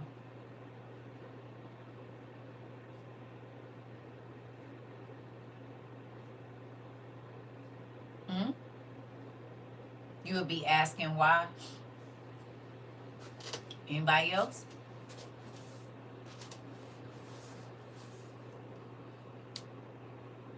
You said you would have felt betrayed. Back then, no, and ask why. Interesting. Oh, I would have definitely felt defeated and given up. Interesting. Felt like it was all a waste or defeated. Thank y'all for being honest. You would be confused, upset, and confused. I love that y'all can do that here, because a lot of people don't be want to talk about it. I would be upset too. Like, why you just had me do all that now, and you knew that like what in the devastation. You would feel devastated. Interesting. Interesting. You would be baffled. Good job. I mean, because I sometimes I think that when we read this stuff, we don't put ourselves in that situation. But if you do, it make you look at things differently when you study in the Word, y'all. Excuse me. You literally just did what God told. Okay, prime example. Have God ever told you to help somebody and then they turn around and like tried to destroy your life? You could be taking somebody back and forth to work because you saw them walking, and then as soon as they get their vehicle, they start trying to turn people at the job against you. Like, hold on, you do realize I'm the only reason you still got this job, right? Or you trained them or helped them get to where they needed to be, and then as soon as they was cool, they start coming for your head.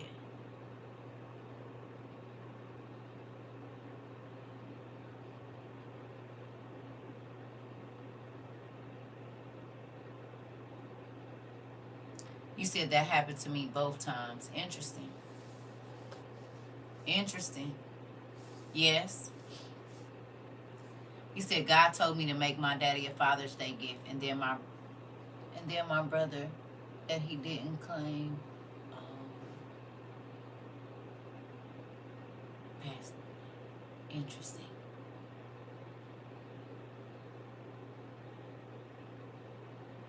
Interesting.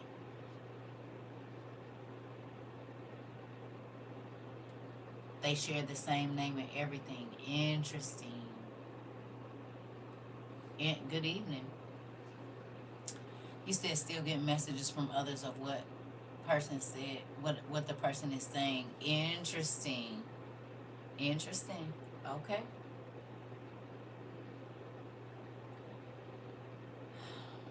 Listen, we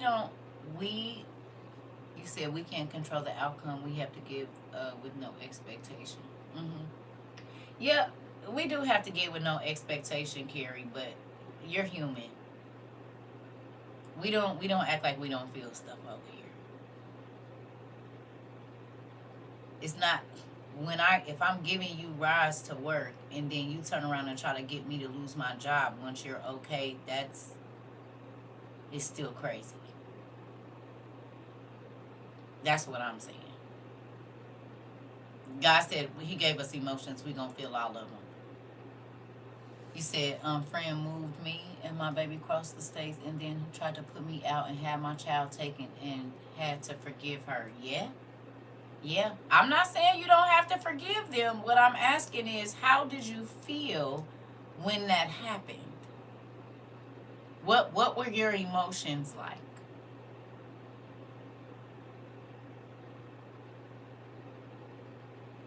You said more than one friend also. Exactly. Because we're reading about somebody. Okay. We're reading about somebody who has followed what God told him to do. And then right here, Elijah was afraid. So he ran away to save his life. He took his servant with him, right? Then, once he got to a place where I guess he felt a little bit safe, he went off by himself. Okay? He went off by himself because he was afraid. He said, I'm going to, he probably thinking, well, if God don't do something, I'm going to die tomorrow. This is my last day on earth. I mean, you got basically a queen sending out horses and soldiers and whatever else in behind you. Okay? That's a different thing. What if somebody called you and said, hey, I heard what you did. I didn't like what you did. And guess what? I'm on your head. And you don't know who I know that know you. Would you want to leave your house? Would you want to stay there? Especially if you know that this person is violent and capable of doing exactly what they said they're going to do. What would be your reaction?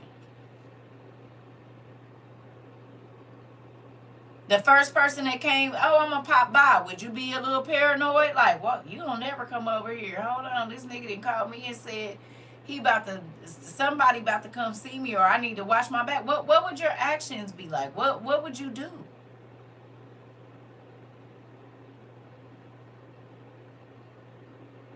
How would you feel?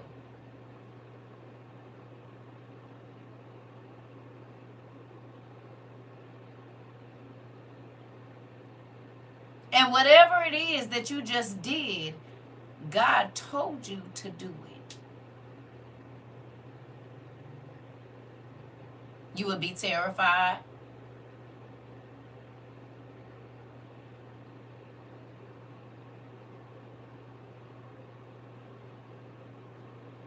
Paranoid.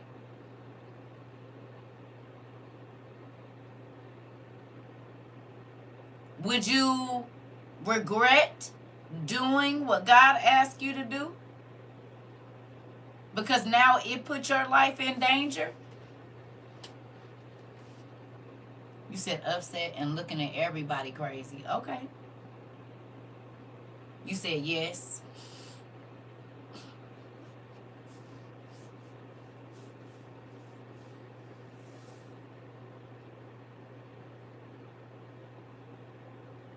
Because it's easy to say.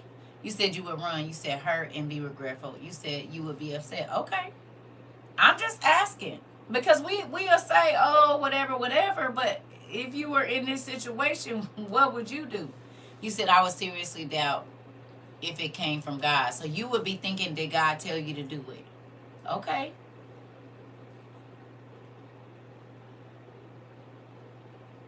Because I really don't think when people read these Bible stories, they put themselves in that situation. But if you know that there is somebody from the hood that's looking for you, and you know for a fact that they lay niggas down, and they didn't let you know it's on site. You said, I'm already knowing oil is about to come from this whole situation I'm living through. Come on. It definitely is. It definitely is. It definitely is. It definitely is. But you have to think about it. Why would God ask you to do something that was going to put you in danger?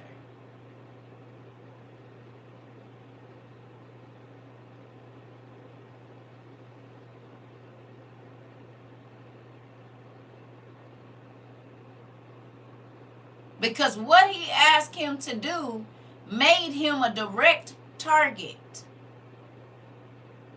No? To test your faith.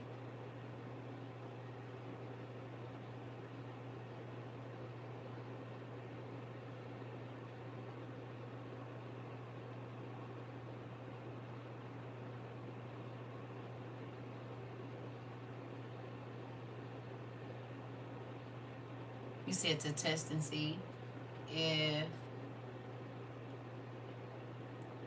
what is on? If he had his armor. To see if you would be obedient like Abraham, to see how he was going you see if he was going to. Okay. Use his armor. Okay.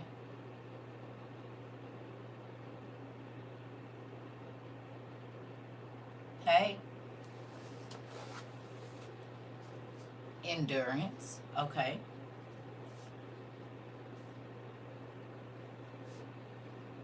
I just want to know because sometimes when God asks us to do stuff, we feel like it's the end of the world. No. If God tell us no, or he tell us to do something, and we don't feel like it's something, you said where your loyalty is. That's good. That's good. Hey. To teach strategy. Good job. I'm wondering. How many times has God asked you to step out on a limb? You said because he's going to protect me. Okay. But if Elijah thought that God was going to protect him, would he have been afraid? Would he have run away? This man just called fire down from heaven and then slayed 400 and some odd prophets of Baal or Baal. Okay? It ain't like he didn't just see a miracle. The scripture before this, he dug the hole, built the altar. Okay? He literally just watched a fire come down from heaven, burn all the water. I added it up today. It was like 6 to 8 gallons, I'm guessing, of water that was around the altar. They called on Baal, did all of that. Nothing happened. They over there cutting themselves, all that kind of crazy stuff. Then boom. He slays all these people, and now there's a bounty on his head.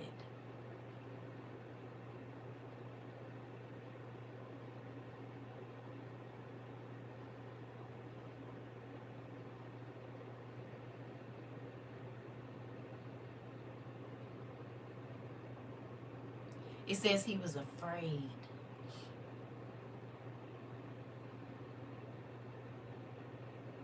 And he ran away to save his life. I'm going to ask you a question. How many times have you ran away from something to run right back into it? Anybody, or is it just me?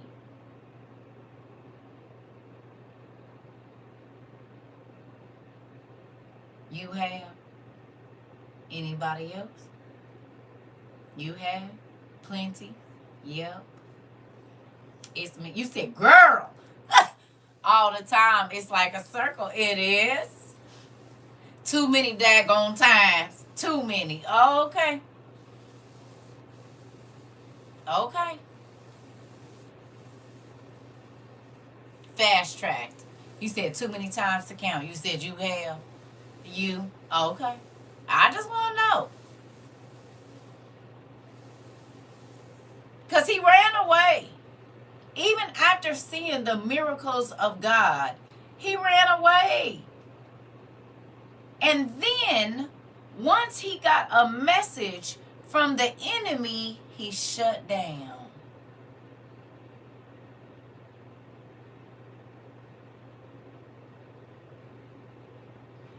God just did a miracle in front of all of Israel, and he used him to do it. And the moment that the devil started speaking, he forgot about the miracle.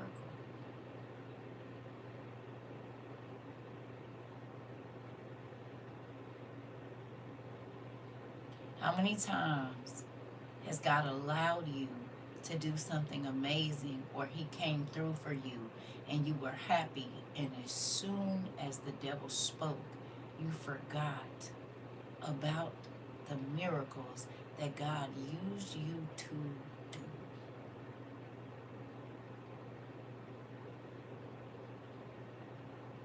It's mind-blowing how that works for real, thinking about it. Okay. Joy.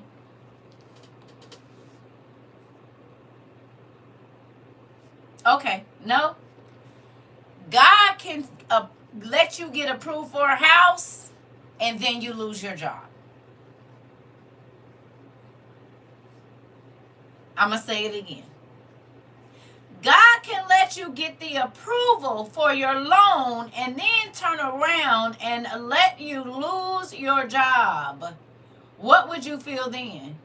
You said, I seen something that says Satan makes us second guess ourselves out of our blessing. Okay, here we go. Will you still believe that you're going to get your loan and you're going to be able to pay your mortgage?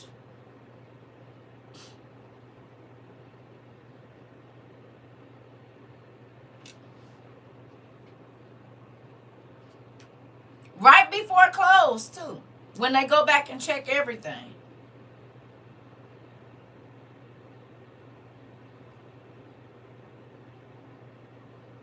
You said you wouldn't, Auntie?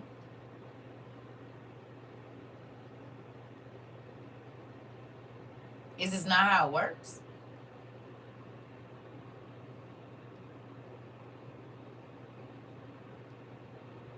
Ain't this how it works? You ever got a new job and your car broke down the second day of work? It been working fine. Soon as you get the job the second day, all of a sudden your car break down. Hello. You said I had just moved in my place and had to leave my job. It was wild. Listen, this the stuff he be doing. Okay, so you was in an Elijah situation. Hello. No?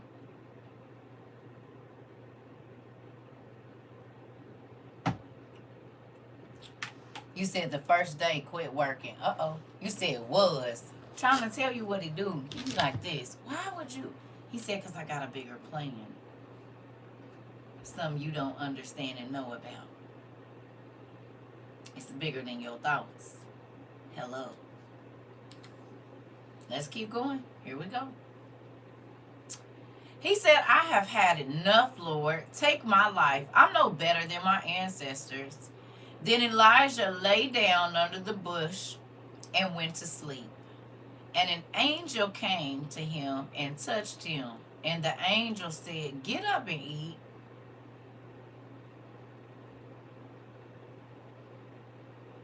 Get up. You was not about to die right. Get up. He probably woke up looking all famished and got dirt on his face, tears running down his eyes with the dirt on the sides and the salt in the middle, boo-hooing, and God, just take my breath right now. And he said, angel said, "Hey, get up and eat. You want something to eat? You hungry? You said you're not going to teach no more CERCA because you didn't get what you wanted, or a situation didn't turn out the way you wanted. So now you just going to not teach for 7 days? You're not going to answer the phone when nobody called because you don't feel like talking to nobody because what you thought was going to happen didn't happen. So now you just...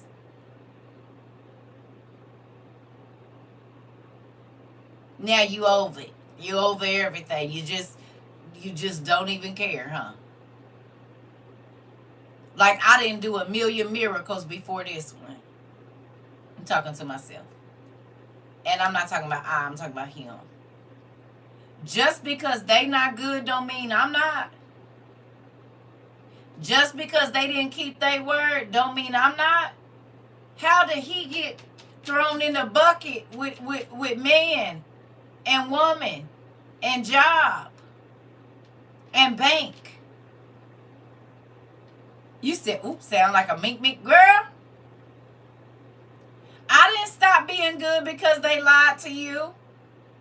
I didn't stop being faithful because you didn't get what you wanted. I'm still God. And you still got a job to do. Get up, nigga. You can sulk around here all you want to. That ain't changed the fact that you got some more stuff you gotta do. Get up. As Reverend Brown says,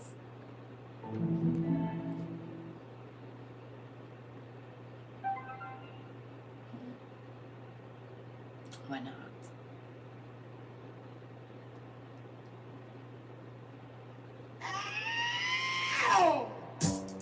That thing and dance to you. Sing it now. Get up off of that thing and dance to you. Feel better. Get up off of that thing.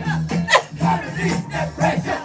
Get up off of that thing and shake to you. Feel better. Get up off of that thing and shake to you. Say it now. Get up off of that thing and shake to you. Feel better. Yeah. Get up. Because laying here being mad about it, okay, throwing a fit, none of that is about to do nothing because you still got stuff to do. You still got stuff to do. It is not the end. Hello. The enemy came and said something. God didn't say that was true. Just because they lied don't mean he do. Just because they didn't keep their word don't mean he ain't. Just because you didn't get your way, that does not make God not good. Hello.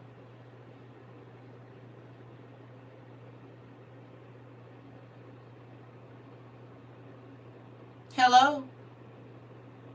God is good whether they keep their word to you or not. God is good whether you get your car get He's still gonna make sure it happen for you. We too many times, one, listen to the messengers of the enemy more than we look back on how many miracles God has already done for us. How is it? You said, you can get out of my house now, sis, and please go quietly. Thank you. How many times? Think about it.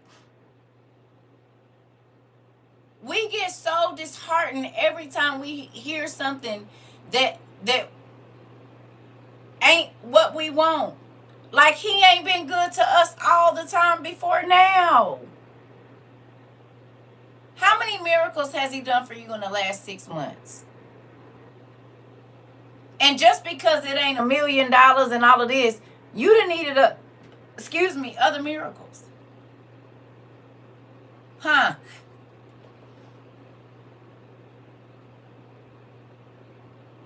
Too many to count. You said this is so crazy because I just read this in the Bible. Hello?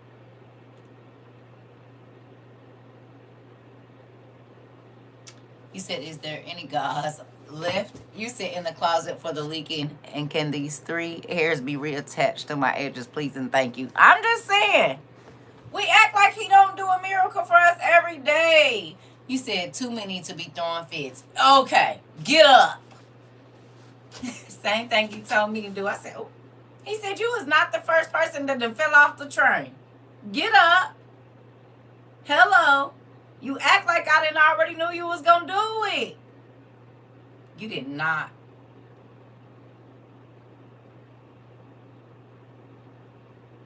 Y'all, when I read that journal entry and then he made me go here, I said,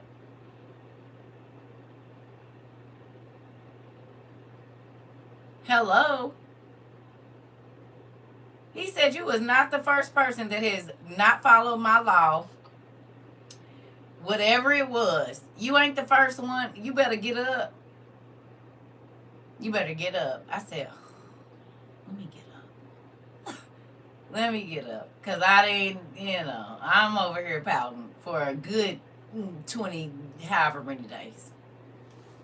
You said like the message the other day, he already knew. He did. He already knew. He already knew what you was going to do. And he still allowed you to get up today. The day that you did whatever it was, the day you was going to throw your fit, the day you was going to go back to the club, the day you was going to go back to the streets, the day you was going to go back to your towel tree, your pool, your drug of choice, whatever it was. He could have stopped your heart that day. He didn't. He said, hey, y'all, does the mirror seem to be getting bigger and bigger every class, or is it just me? You know what? I already know because I was over here like, I ain't doing nothing. He said, you better get up. Get up. Don't nobody care about you having no attitude. Get up. I got other stuff for you to do. And you're going to do it. So, get on up. I said,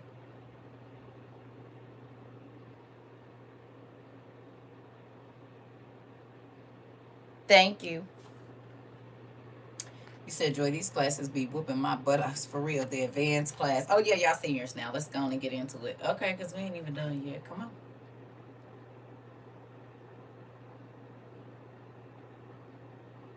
You said you was not the first person. One to have a fit. You said lean to the side and you'll see. Uh-oh. Uh-oh. All right. The angel said, get up and eat. Elijah looked around, and by his head there was a cake that had been baked over coals and a jar of water. He said, I already done provided it. What is you tripping for? Now think about this. How many times food been cooking and you didn't smell it?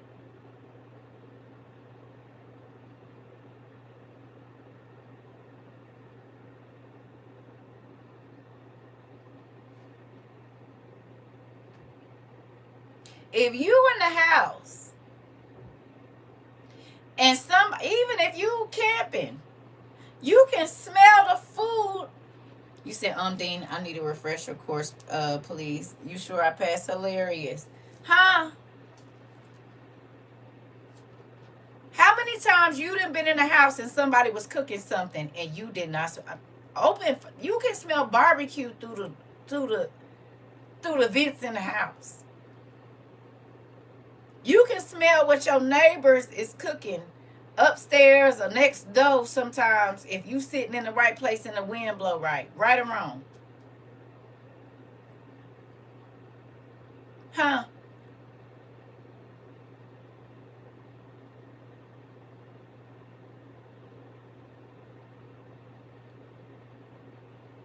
Right?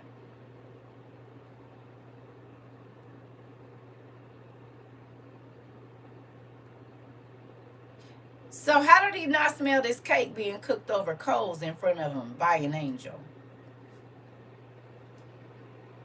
You said, girl, I be like chili beans and cornbread I just fixed. Okay. Oh, that sounds good too. I might have to make me. I ain't even thought about making no chili auntie. I might make some. I might make some of that. Some cornbread. That sounds good. It sounds, ooh. It sound, I almost dropped my phone, y'all. It sounds real good. Okay. So, how did Elijah not smell this food cooking? And it says it had been cooked. It was sitting right in front of him, already provided what he needed to eat and what he needed to drink so that he could get up and go do what God told him to do. You said now when we upset, we don't notice obvious things. Come on. But he was asleep. Baby, my mama used to whip my butt. If she get up and get to cooking, that's waking me up out my sleep. Maybe I'm just greedy like that. You hear me?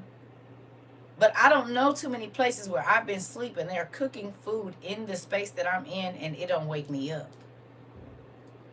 The angel had to tap him and say, hey, get up and eat because there's something else you got to do.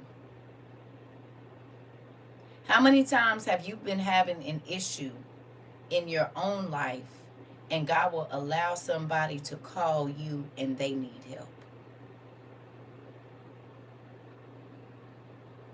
Huh? Anybody? You ever been in a situation where you trying to figure your own stuff out and as soon as you get a word from the enemy, you said all day yesterday, plenty, not hands and feet. Come on. Hello. And God said, get up. You got some, I got something for you to do.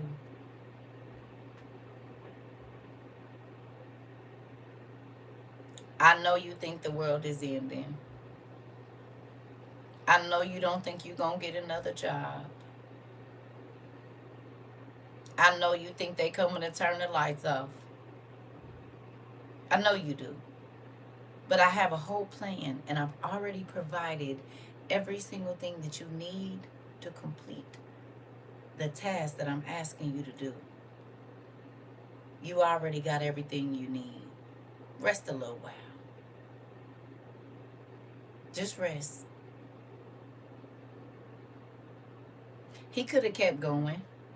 He could have kept running.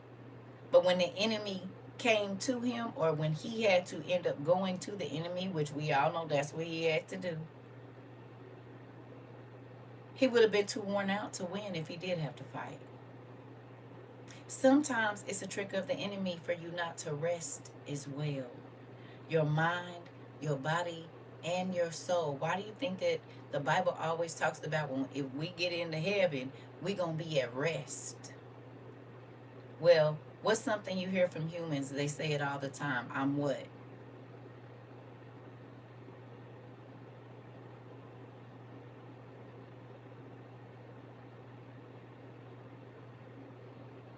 I'm tired. I'm exhausted. Oh,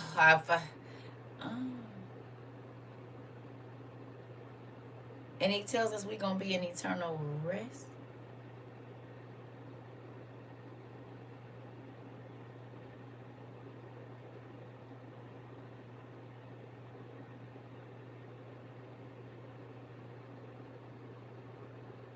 Mm.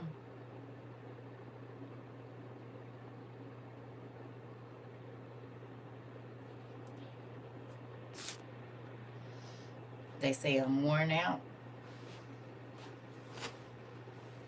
Interesting. Interesting.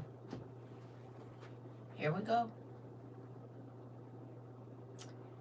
Mm-mm-mm. He ate and drank, and then he went back to sleep. So he told God how he was feeling, probably cried his eyes out, laid down, and when he woke up, God had already provided food and water for him, and then he was able to go back to sleep. He was able to go back to sleep. Now, mind you, this man knows it's not safe for him to be sleeping nowhere because everybody is looking for him because he just killed over 400 people. Would you be able to sleep?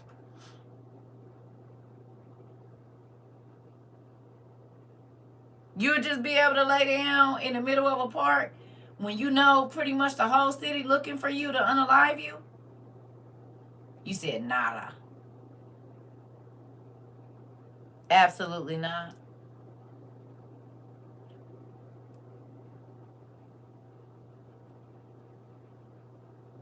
Have you ever had an issue that kept you up all night? And every time you went to sleep, you woke up 30 minutes, every 10 minutes, every hour on the hour, and your heart just was like, or maybe you was angry. But the issue took your sleep.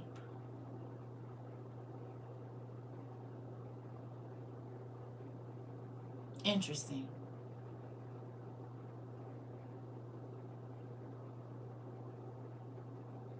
He didn't even realize that God was already giving him rest, did he? Because the fact that he could even go to sleep was a blessing. You said tossing and turning. See, that didn't seem like nothing. But if you ever been in a situation where you can't go to sleep because your mind won't shut off, you will realize him being able to just go to sleep, wake up, eat something, and go back to sleep was also a blessing.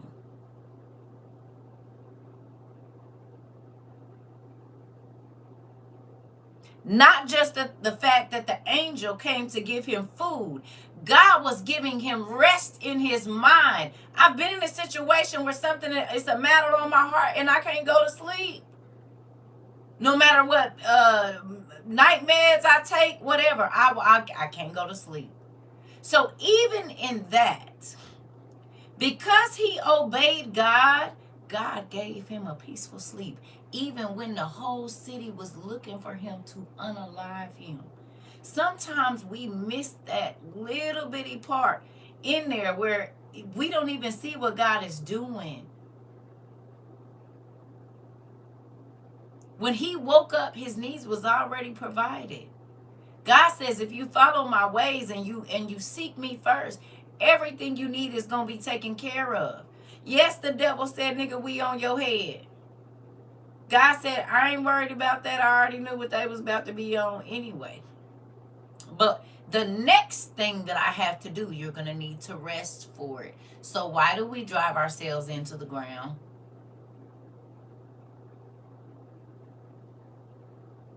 Hey, Pumpkin, why do we go from thing to thing to thing to thing, and then God tell us to sit down and we won't? God try to give us some rest and we won't take it. And then when the enemy is kicking our butt, we are saying, God, where are you? He said, well, I told you to lay down. You would have been able to do this mentally had you have taken a rest. You said trying to take care of it yourself, that part.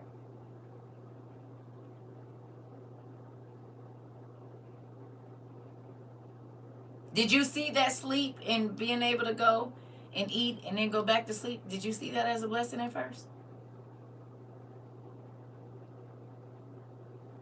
Be honest. Did you see that as a blessing to be able to go to sleep? Insomnia is a thing. I asked all of y'all when we first started this, how many of y'all been sleeping?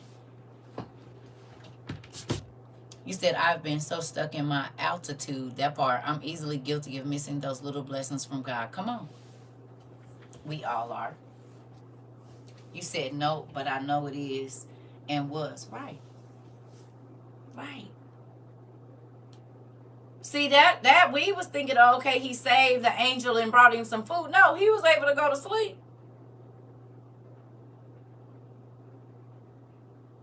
Do me a favor. Google how many people around the world suffer with insomnia or some type of sleep deprivation. around the world, not just in your country or your city. Do a rough estimate of how many people don't get no sleep, and you about to see how the enemy. And then what happens to your body when you don't get adequate sleep? What happens to your organs? How does your brain work? Your heart patterns? All of that. What happens? You said my daddy is one of them. Okay.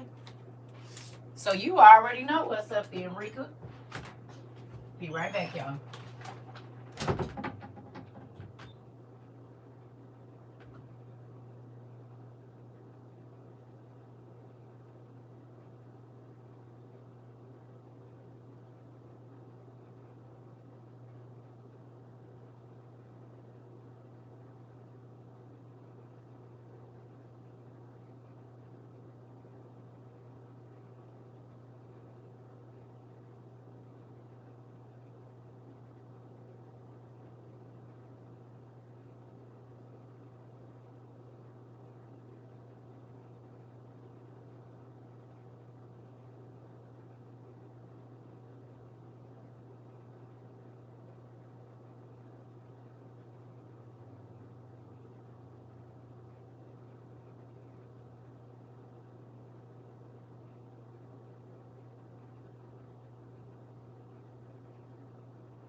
What we got, family?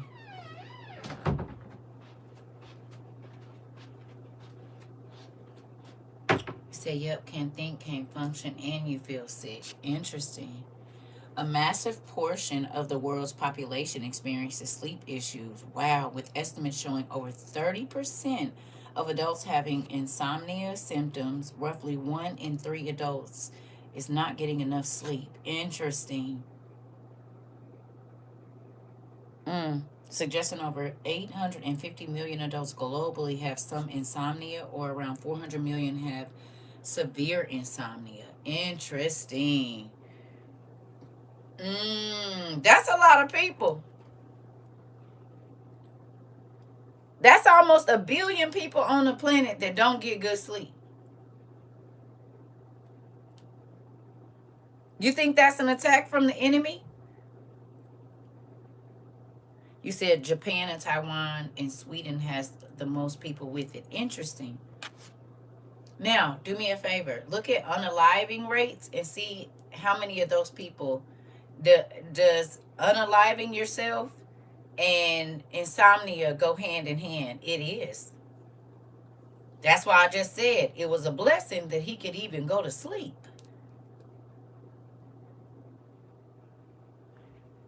If sleep deprivation is a demon, it's old and very powerful, for sure. I used to be up for days before I was able to sleep. I just started going to sleep at night a few years ago. Interesting. Crazy, right?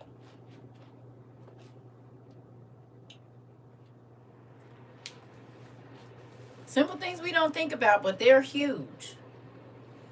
When you're a prisoner of war, they keep the lights on. so you can't sleep. Because, you know, even if you sleeping in a place where the light's on, sometimes you can see the light through your eyes, so you got to try to cover your head. I was told as a teen, the girls in our family all have insomnia. Interesting. Interesting. Well, now that you see those numbers, do you feel like him being able to go to sleep, knowing that somebody was hunting him, was a blessing? And not just one person. This person had an army. You got to think, there was people that was loyal to Jezebel. So it didn't even have to be a soldier. It could just be a random person from the city or area they was in. Everybody want that money when it's a reward. So he wasn't just worried about soldiers. He was worried about anybody that was loyal to Jezebel.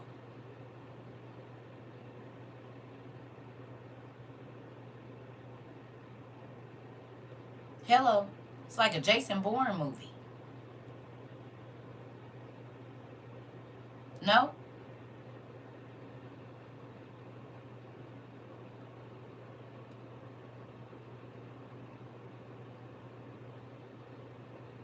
You don't know who looking for you. You don't know who the enemy is. And you can lay down and go to sleep and not have one eye open.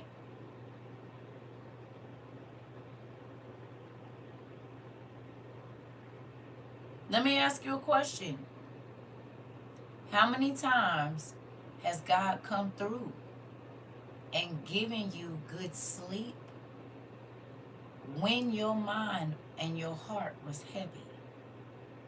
But the next day, you woke up feeling refreshed, like you could go on another day. I guarantee you, it's been more of those days than it has of you not being able to sleep.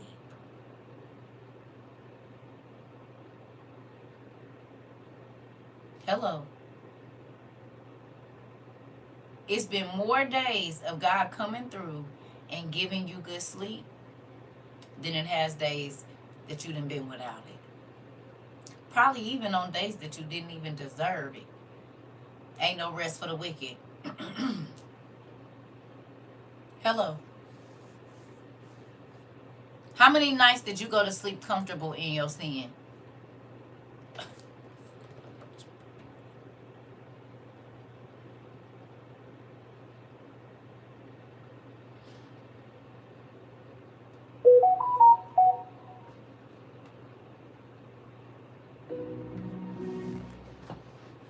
You said me again.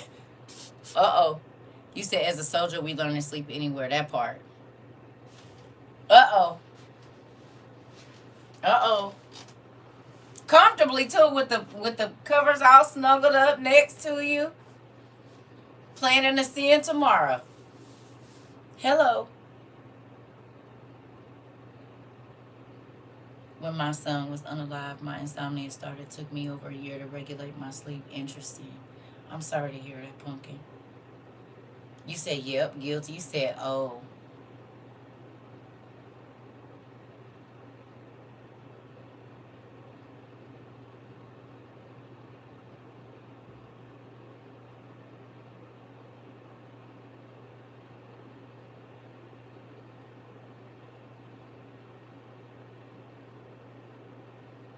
Being able to go to sleep is a blessing. Being able to eat is a blessing. If you thought that you were going to die tomorrow, would you have an appetite?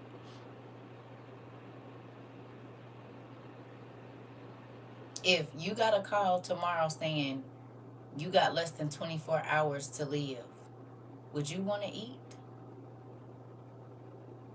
What do you think your appetite would be like?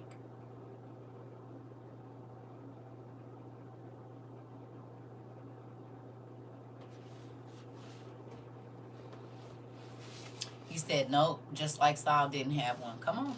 Being able to wake up after. You said, after what is a blessing?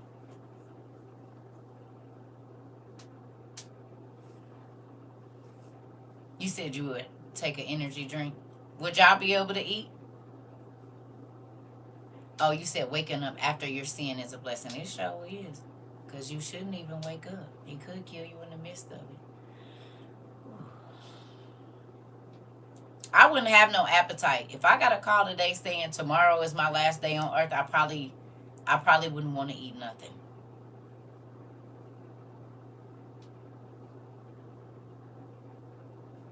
You would eat the word for 24 hours? You said, heck no, I wouldn't be thinking about food. Okay. So do we think that that's another miracle, that he was able to sleep and eat even though he knew that this could have been his last day on earth? You said eating would be the last thing I would be thinking about. Okay. How many of you have read this story? I know we didn't read it together. But it's different when you think about when you are actually in that situation, how your body reacts to the mental stress of something that you have heard. Right? She ain't put hands on him yet. Ain't no soldiers chased him yet. He just got word from a messenger that he was gonna die. You said barely eat now, I'd be on my knees. Being called would be hard. I'd freak out. Okay.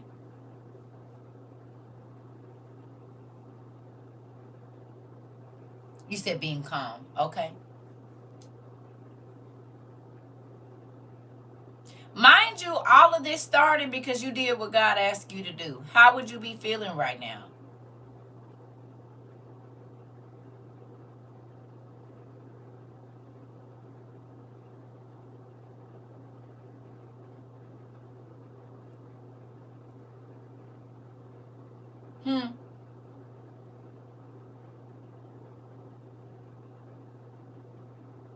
You would be shook.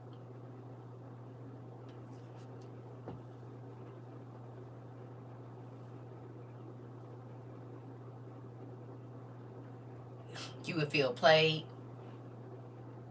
Okay. You said, I'm not going to lie, I'd be mad and hurt. Okay. You said mine would be all over the place. Okay. Because sometimes when we read these stories, y'all, we just read it. It's like, oh, okay.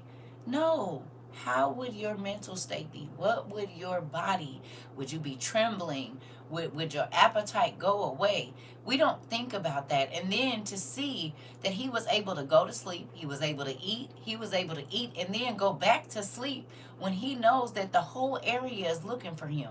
You said disorients him because I love and serve God, but fearing for my life, like the math ain't math and somehow. Come on. Come on. Especially when I literally did what you asked me to do. Like, how was this part of the deal?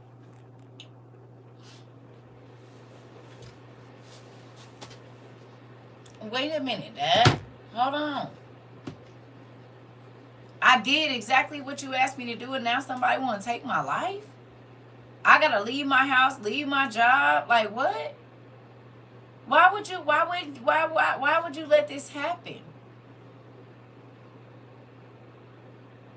He probably don't know who he can trust, but God had a plan, right? And the very thing that he ran away from, God told him go right back to it. Look here. It says, later the Lord's angel came to him again and touched him and said, get up and eat. If you don't, you will not be strong enough to make the long trip.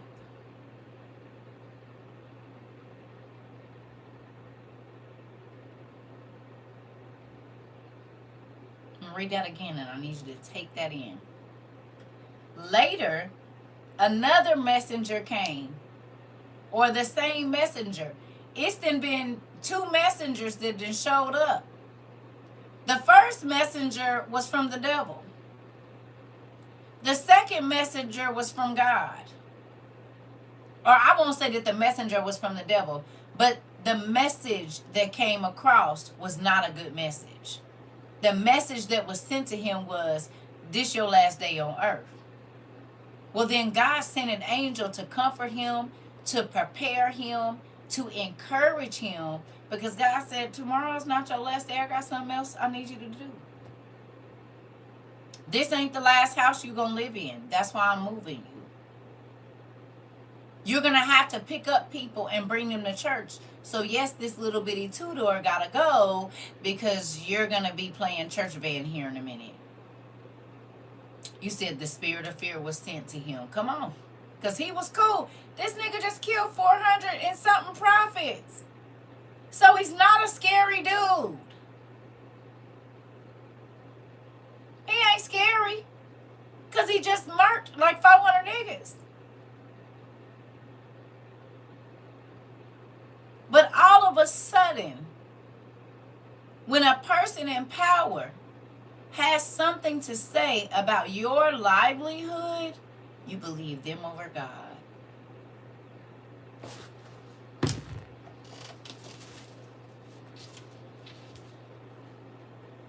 The light company, the landlord, the boss at your job, the doctor, your neighbor, your sister-in-law, your brother-in-law, the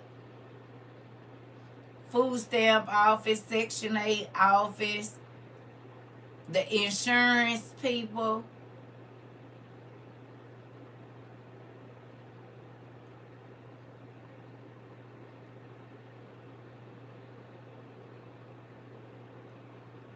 No. They say they're not going to cover your surgery. You start acting like they word is law. They say you ain't nothing. You start to believe it. They say they going to cut the water off. Before you can even think about it, asking God to change it, you already start trying to prepare to be without water.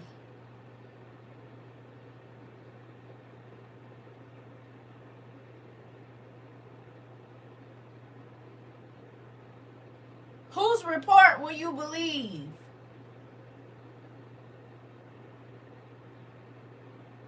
Elijah could have worked himself up so much he unalived himself, saying that he didn't want to die at the hands of a wicked woman and all of this. He could have jumped to a million conclusions of how it was going to happen. But God blessed him enough to be able to go to sleep, eat, wake up, and go back to sleep. And then get up and eat again. That don't seem like nothing until a situation and took your appetite and took your sleep. How you gonna fight and you ain't got no energy and you're exhausted?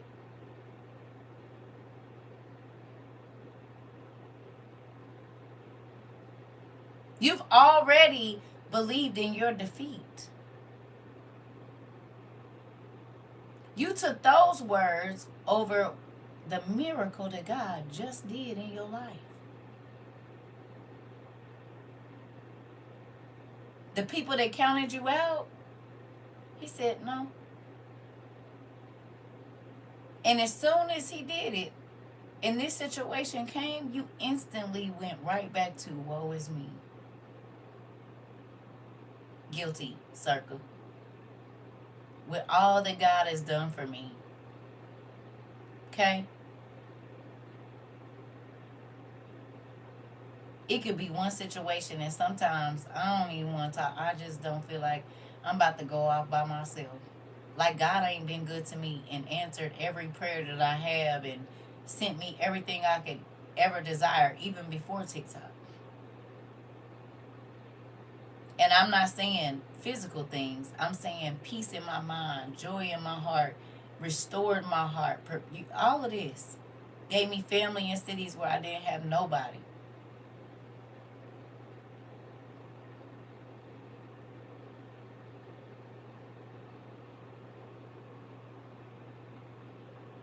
Hello.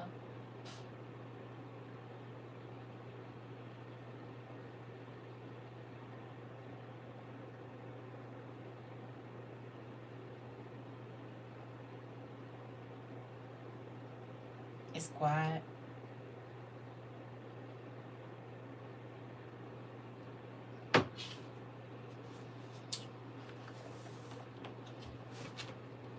It's real quiet. Is y'all okay? Hello, hello, hello.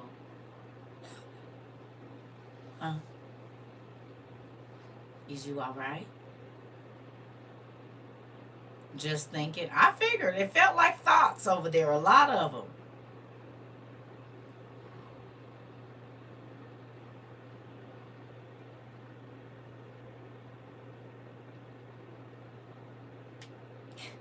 Hey, nephew.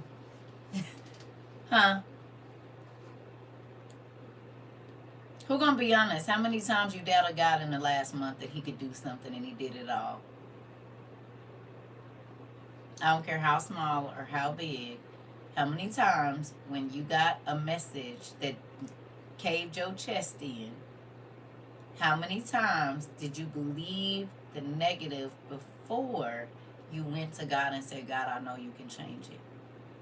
I know you're going to provide it. I know you're going to take care of me. You said, you mink us on our head, then ask if we okay. No, I ain't. See, I told y'all I had some extra food from earlier. You said way more than I want to admit, honestly. Me too. I did. Probably 4. Okay. But y'all in the boat together. Mm-hmm. Okay.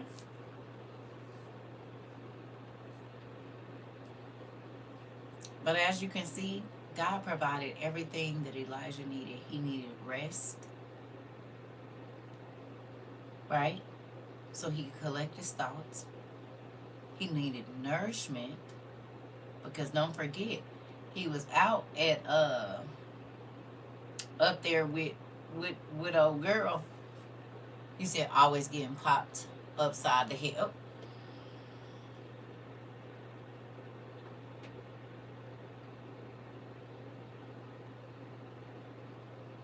God asked him to do something that was real crazy.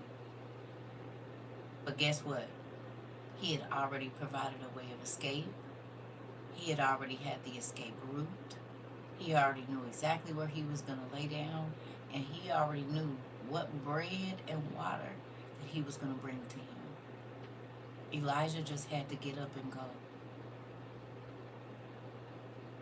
That's all God needs you to do. He don't need you to worry about where it's going to come from, how it's going to get to you. That ain't none of your concern. And just because the enemy says something, that don't make it valid. The enemy tells us we're worthless, unlovable, not good for anything. Does God see us as does God see us that way? No, he don't.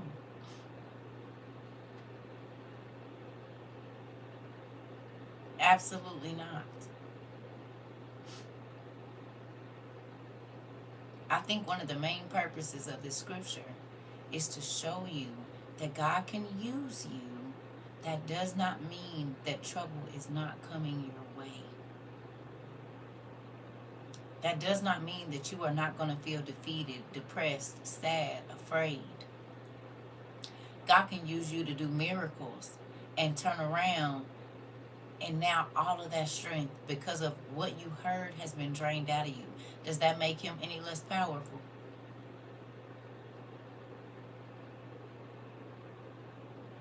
Does that make him a way maker just because you don't believe or because you can't see your way out?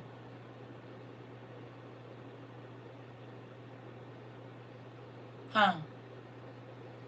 Does that make him not a provider because you don't have a job?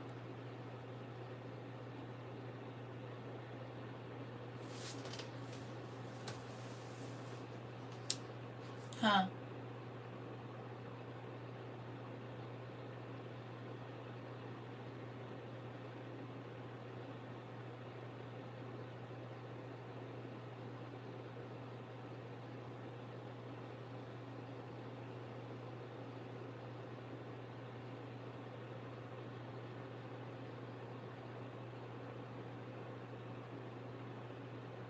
I think sometimes we get so used to automatically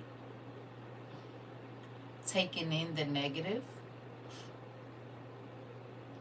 that when we hear thank you, when we hear certain things, we don't say, God, how are you going to work this out for me?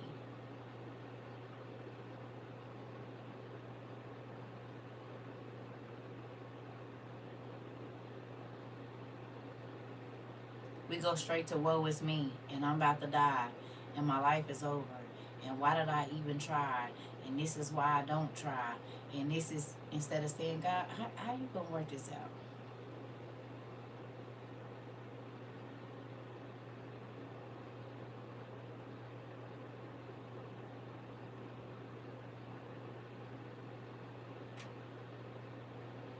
I had a friend who said he's so used to losing, he don't trust good things happening to him.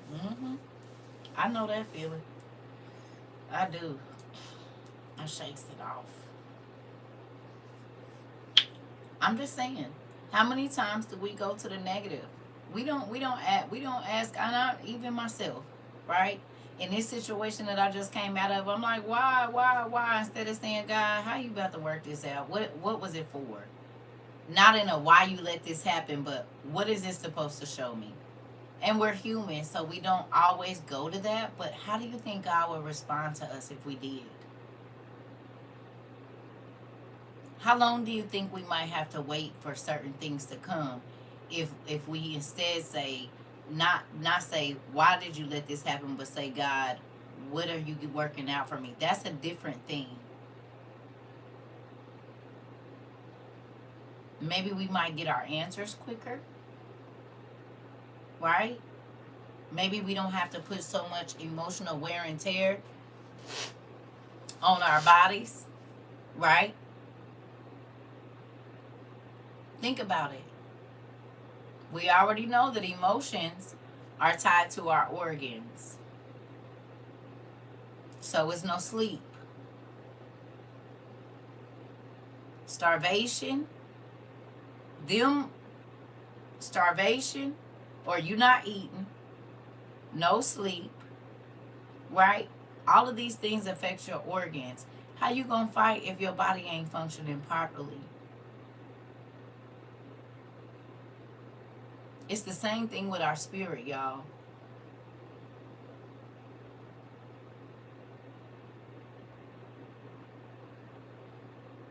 You ever got so mad you start to hurt? The commercial told us depression hurts.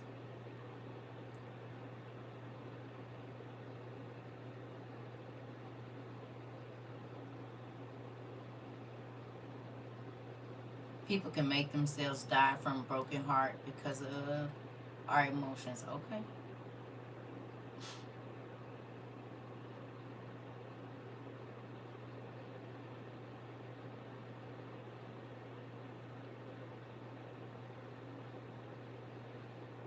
So which emotions do you think the devil wants us trapped in? The ones of hopelessness and despair? You say, yes, ma'am, I absolutely have been that mad before. Listen, it also causes diabetes and it affects hormones. It heats, you said, the disease, high blood pressure. Heart disease, blood pressure. Oh, okay. All of it. I used to be mad for days and spiritual pain for days. Interesting.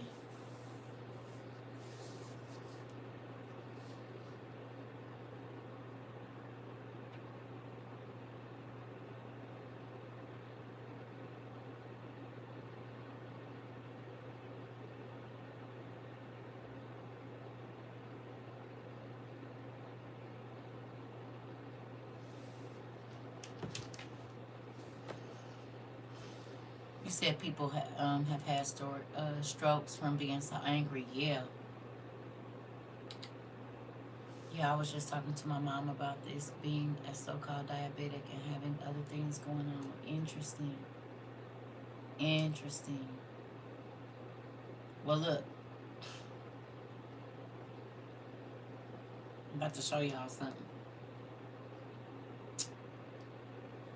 It says, later the Lord's angel came to him again, touched him, and said, get up and eat. If you don't, you will not be strong enough to make the long trip. So Elijah got up, he ate and drank and felt strong. Then Elijah walked for 40 days and nights to Mount Horeb, the mountain of God.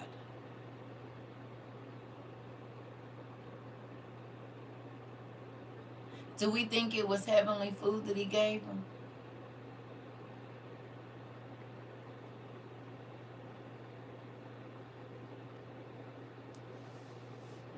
Whatever was in that bread, because it said one cake.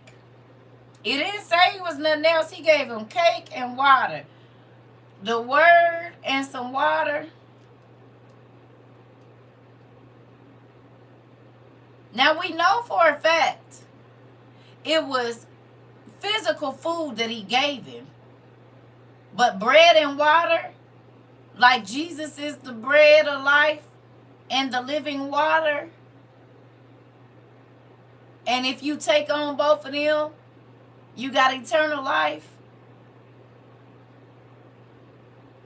Why he didn't give him a chicken sandwich?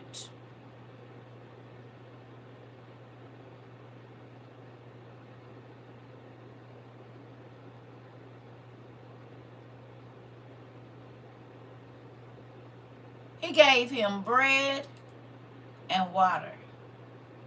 And whatever was in that bread, mind you, he's in the desert.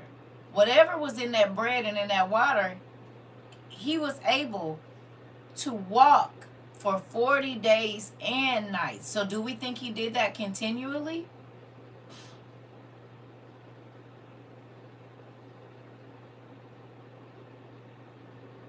For 40 days and 40 nights continually.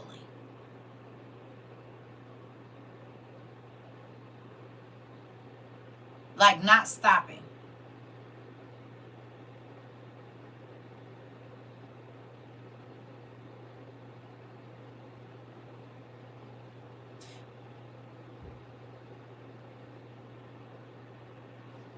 Y'all thinking about it?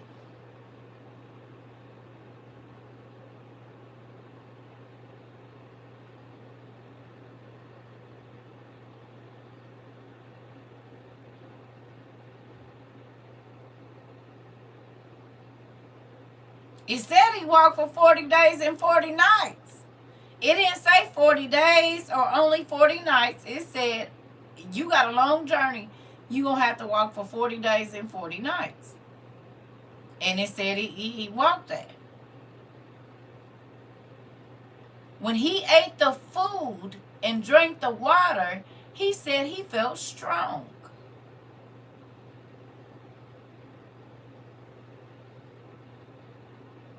Strong enough to walk for 40 days and 40 nights straight.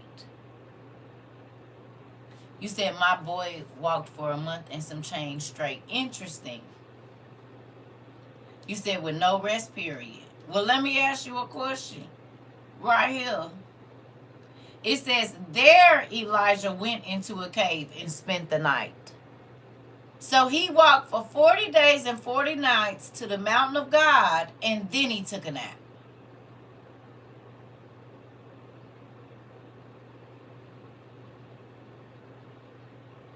What was in that food?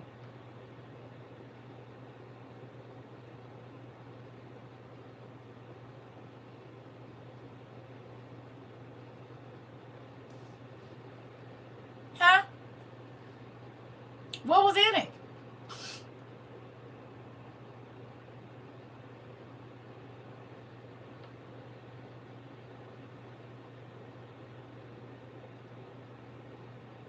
Strength. Come on, Rika.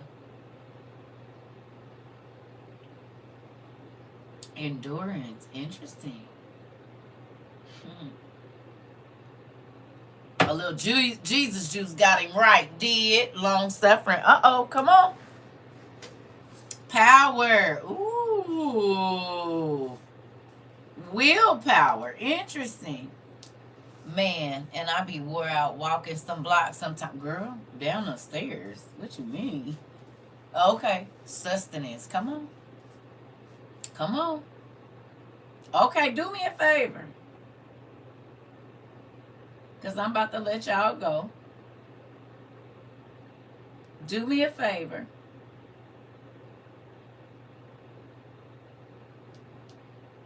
Give me 1 second.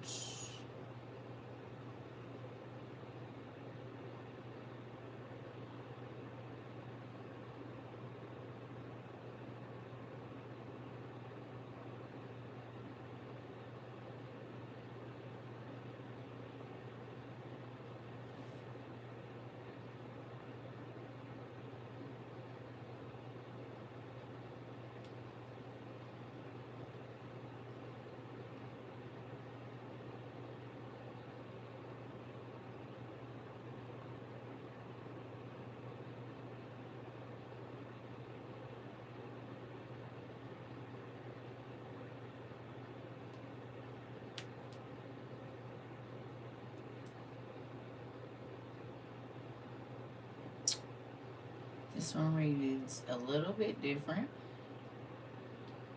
Hold on 1 second, y'all.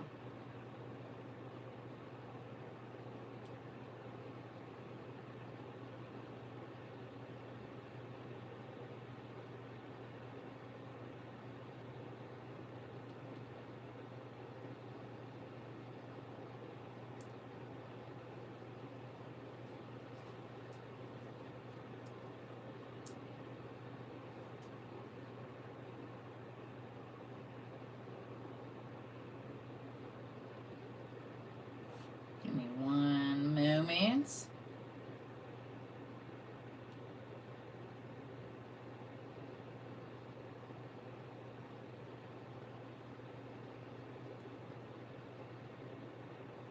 Why is this reading so differently?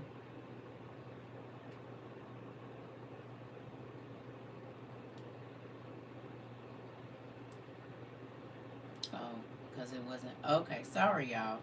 It was only giving me that part. All right. I need y'all to go back to 18 real quick. Run over here to 18 with me. I'm like, why is that looking like that? Because it was only giving me that part that I had already looked at. Sorry, y'all.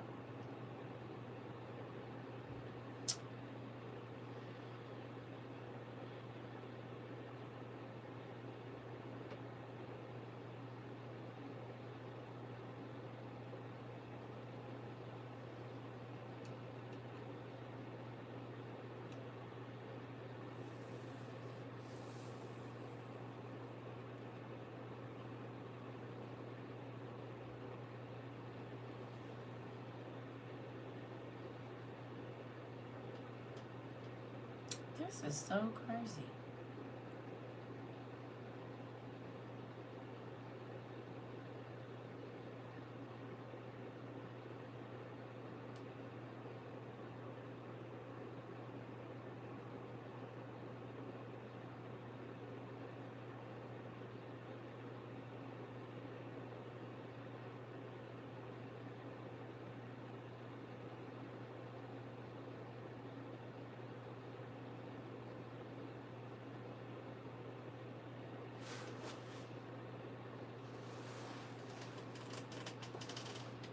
Y'all, give me 1 minute.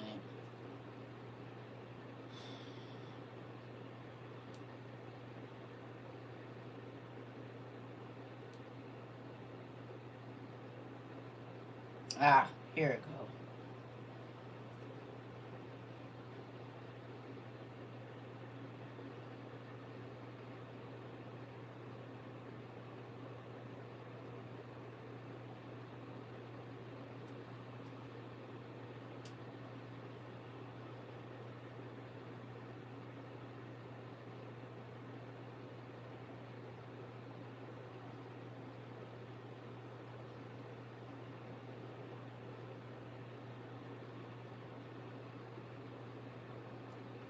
All right, do me a favor. Go down on 18.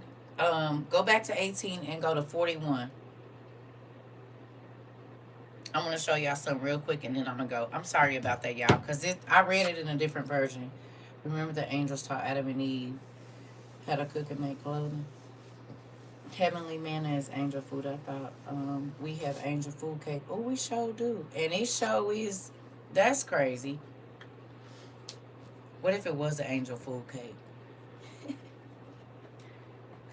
Uh, that's crazy. I'm sorry, y'all, because I read it in a couple different versions earlier, and it was a specific thing that I was looking for. So can y'all go back to 18 for me, please? Just one chapter back, and then go down to the end, starting at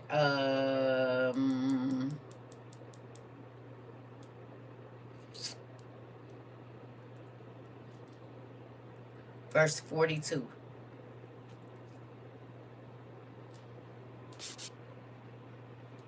We have verse 42. It says, so Ahab went up. I'm sorry. So Ahab went up to eat and drink, and Elijah went up to the top of Mount Carmel. He bowed himself down on the earth and put his face between his knees. And he said to his servant, go up now, look toward the sea. And he went up and looked and said, there's nothing. And he said, go again 7 times. And at the 7th time, he said, behold, a little cloud like a man's hand is rising from the sea. And he said, go up, say to Ahab, prepare your chariot and go down, lest the rain stop you. And in a little while the heavens grew black with clouds and wind, and there was a great rain. And Ahab rode and went to Jezreel. And the hand of the Lord was on Elijah, and he gathered up his garment and ran before Ahab to the entrance of Jezreel.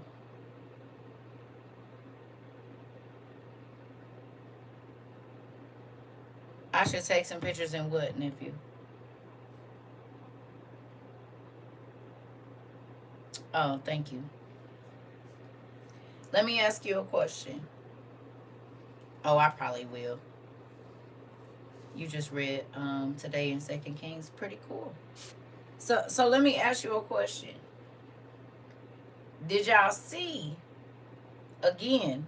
Here's the situation, right? With the king and Jezebel and all of this. That when God gave Elijah a direct order and he followed it, he was strengthened. But think about this. The prophet told the messenger, go tell Ahab, go on and get ready because it's about to rain. Right? And you don't want to get stuck in the rain. He told him, go get your chariot. They was in the same place. The Spirit of God came on the prophet, and he was able to run faster than a chariot and horses.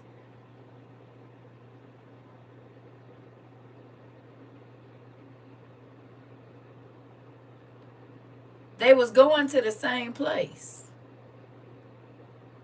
I need you to go back and read it in whatever version you want to read it in. Supernatural power showed up in both. Exactly. He told the king, go on and get your chariot and your horses and get going. He sent a messenger. How did he get there before y'all know how quickly rain can come in. How did he get there before the horse and chariot? How fast do horses run? I'm sure he wasn't trotting if they they in the desert, so. Or up off the mountain or wherever they was at. You ain't trying to get stuck in the rain. It said the Spirit of God came on this man. It is very interesting, nephew. How fast do horses run? I know different horses. Superhuman strength, X-Men. Come on. Come on now. So the food and the water that God gave you allowed you to be able to walk for 40 days and nights straight with no sleep, with no other food, with no other water. You only ate that once or twice, them 2 times. They literally put horsepower in vehicles. Okay. How fast do horses run? Top speed, lowest speed. How fast do they run? Because whatever it was, Elijah was running faster than that. Whatever version I read earlier, because it wasn't NIV, it said he tucked his cloak in his belt and took off running. And he beat Ahab, even though Ahab was in a chariot with horses. So, back to back, you said 35 miles per hour?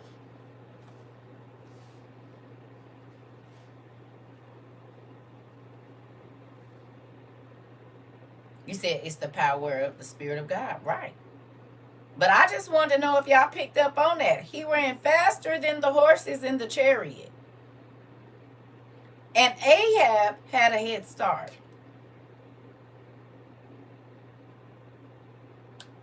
You said, have I ever been to the Derby? No. I mean, I went in the area, but... Mm-mm. You said 55 miles per hour top speed. So he was running between 35 and 50. Nephew. Mm. Mm.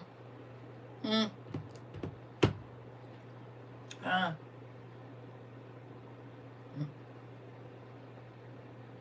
You can go to the Derby and not be at the Derby. Speedy Gonzalez. Exactly. Mm-hmm. 44 miles for a thoroughbred. Well, I just be wanting you to see that sometimes it ain't until you get up and get moving that the power come on you. Hello.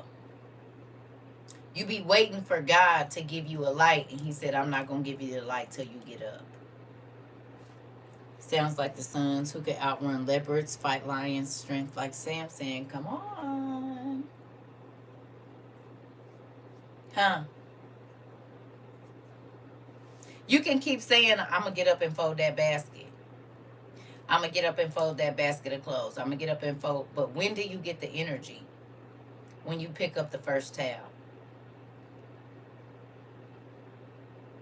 And then something happens where you just be like, I'm just going to go on and fold the rest of this. And before you know it, you done sprayed down the toilet, went in there, and then picked up some clothes. How when you didn't even feel like folding one towel? You said yes. Huh?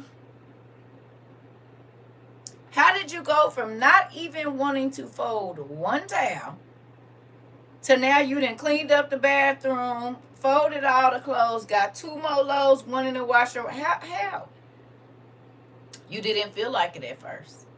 Because you told yourself you was tired. You told yourself you could do it tomorrow. You told yourself everything that you needed to tell yourself so you couldn't. So you couldn't get through it. I'm sad. I'm depressed. I don't feel like it. I'm exhausted. But sometimes when we feel like that, I did it today and yesterday and the day before yesterday. I'm telling you what I know. I didn't feel like it. I said, let me get up. I started with the basket of clothes in the closet. And before I knew it, I didn't rearrange. You have to push yourself. God just needs you to get up. He needs you to rest when he say rest. And he needs you to get up when he say get up. Eat when he say eat. And drink when he say drink. Because he is going to give you every single thing that you need for whatever it is that we are about to go through. Whether that's supernatural strength, supernatural whatever. Knowledge, supernatural, whatever. If you go and you look in every situation in the Bible, if God asked somebody to do something, whether they felt like it or not, whether it was hard on their heart or not, unalive your son, don't slap nobody back when they slap you, all of these different things, guess what he provided them with? He provided them with the strength, knowledge, strategy, the money, whatever they needed, it was already provided for them. But they couldn't get it until they got up to go. Abraham, Moses, everybody, they had to get up. They had to get up. Right? So he started out feeling like Bruno Mars. By the end of it, his feet was moving like James Brown. Yes or no?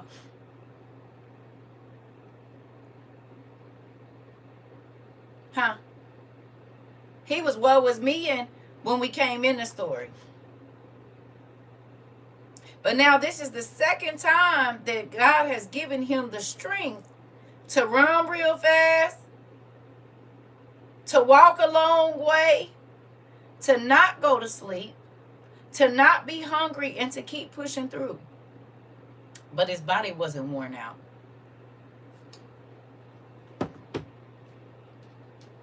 He didn't crash at the end of it. You want to know why? Because he wasn't going on his own strength. I'll be right back. How many times have you crashed out, body gave out, because you was going in your own strength? Circa me. I'll say a whole bunch of times. Too many.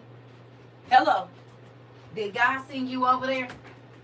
Did he tell you to go over there and help them? Did he tell you to, or did you tell you? Hello. Who?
Been trying to keep my nasal passages clear because I see it's got something going around. My grandkids is sick, my daughter is sick, and I was around all of them, so I've been trying to steer clear of humans and drink as much tea and get as much rest because, he said, wow, God, bless me with this class. No matter what time I make it in, it's always right on time. Well, that makes me excited. It do. Because it chopped me in my throat earlier. He was like, get up. Whatever I ask you to do, I'm going to give you the strength to do it. But when you go on your own strength, you always going to feel overwhelmed. You always going to feel like it's the end. You always, when you go on your own understanding, you will always feel defeated. Hello.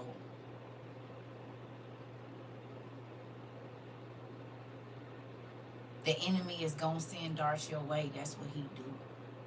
He's going to send opposition your way. He's going to send the enemy after you.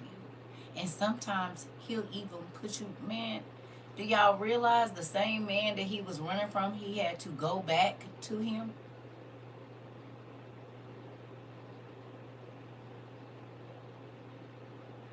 Huh?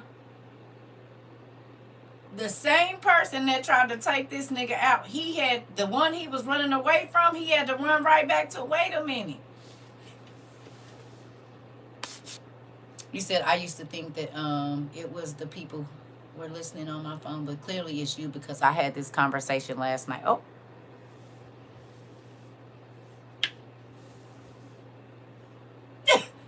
Look. Flies on the wall. Flies on the wall.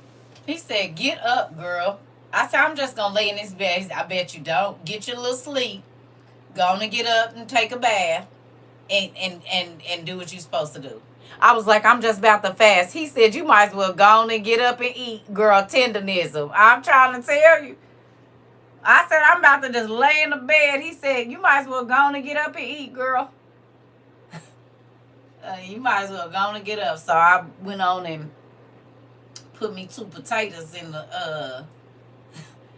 the microwave and just got them a little soft, and then pressed them down in my cast iron skillet, smushed them and let them get a little crispy. Then I beat up a little 2 eggs and some bacon and some sausage and a little cheese and some heavy whipping cream, and poured it over in there and put that in the oven. And baby, I ate and went right back to sleep and did. You said, so we make our lives hard trying to do it our way, not God's way. T. And staying in a situation, why is you sad? Get up. Y'all know I've been sad this last 3 weeks. Irritated, all crazy. Beating on the damn chair like a crazy person. God said, what is you doing all of that for? I still got other stuff for you to do. Get up. All right, it happened. It's over. Now, on to the next thing. Get up. Get up. And I was throwing whole fits. He said, get up. You said, we be minking ourselves. Do. Just crazy. Drawing it out, too. God already be having something to take care of it, and we just go, I'm just going to stay right here, and he said, get up. Get up. And so today I got up. I actually got up yesterday or the day before. Technically, I started getting up 2 days ago. I got up yesterday, and I got up today. Now, when I felt like resting, did I rest? Did. Ate my food and lay right on the bed watching, Stranger Things. I'm addicted, y'all. Don't worry about it. I'm about to go back. I thought I was in the 3rd season, baby. I'm in the 1st. I said, oh, good. So I'll be watching that tonight before I go to bed. You said, no, for real. I was just in bed, sad, doing mess my own way. Saw this right on time. I'm trying to tell you, I was in the bed too. I said, get up. Listen, so again, in the words of Reverend Brown,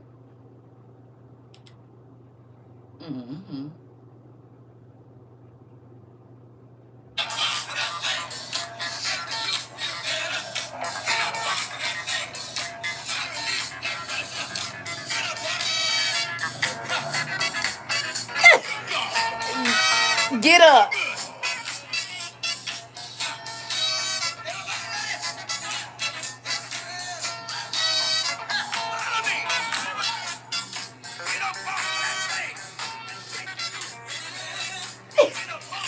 Get up.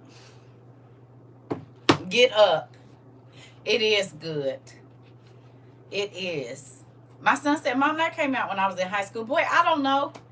You said that little black girl is good in Stranger Things. She just smart. Don't tell me. It ain't even a little black girl nowhere around. Shh. Shh. Shh. I'm just in the 1st season.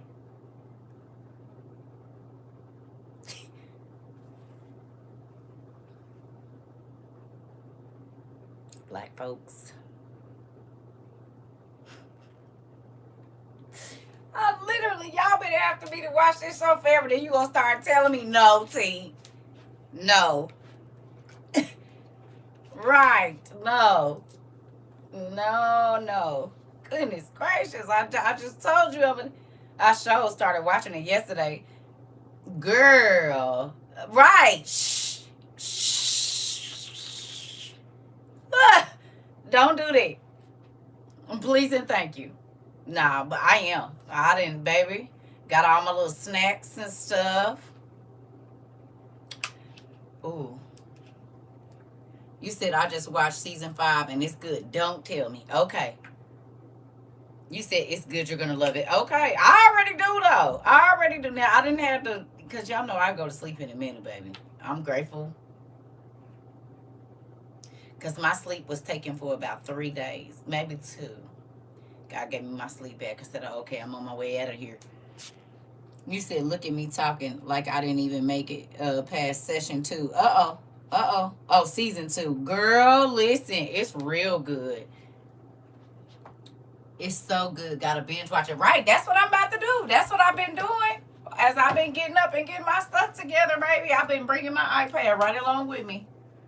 Tomorrow is the living room, and I gotta dust and do all that stuff, get the rest of that stuff rearranged and move stuff around like I did in here. Oh, yeah. Yep. So, get up.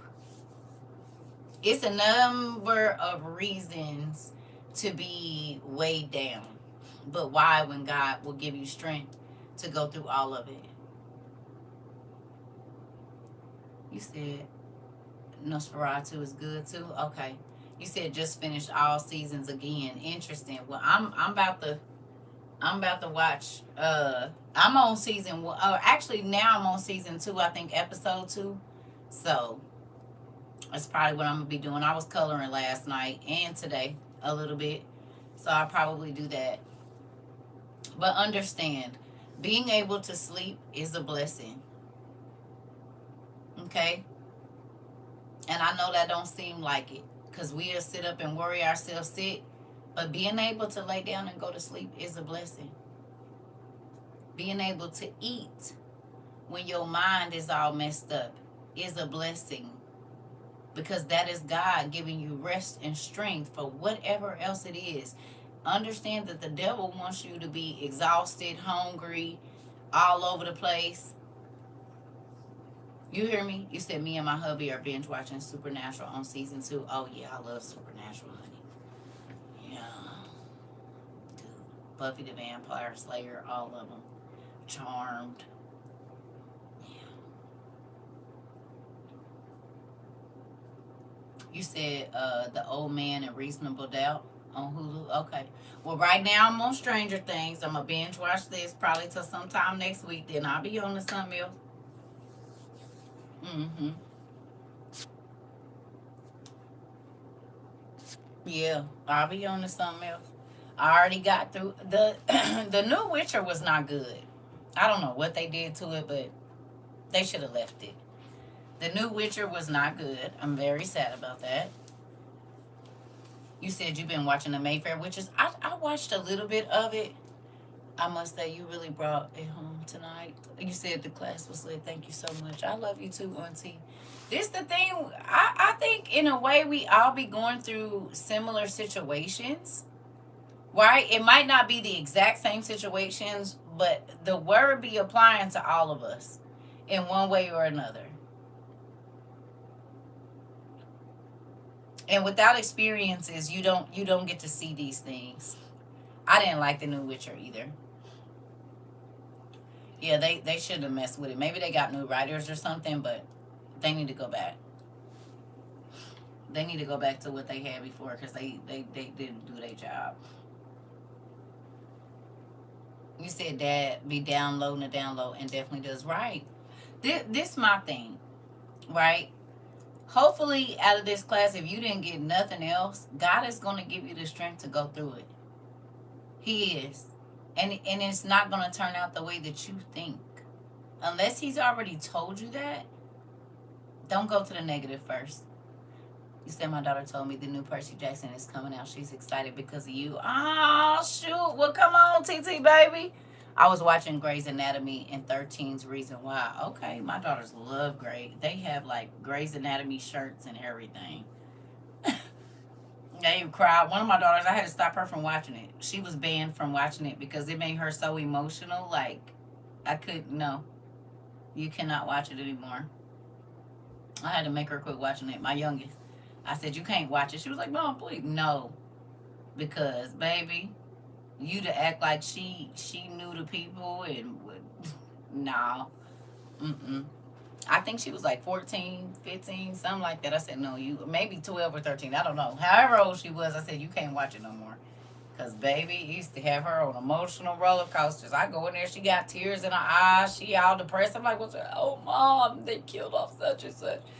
Baby, no. Mm-mm. And I'm sad y'all see what Olivia Benson and Dr. Wong done did. Y'all know I'm a law and order. I said, oh, man.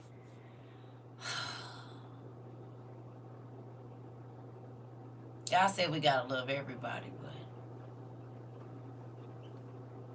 that just makes no sense. They just lost so much money. Y'all know how many people watch Law and Order, SVU, and Criminal Intent? Girl.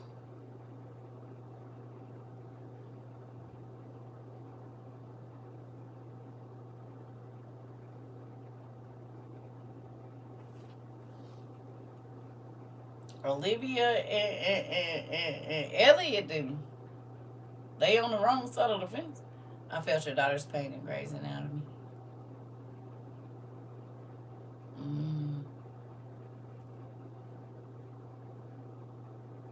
I'm sad.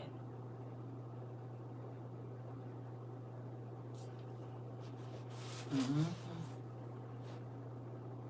They the R word real bad. They the R word real bad.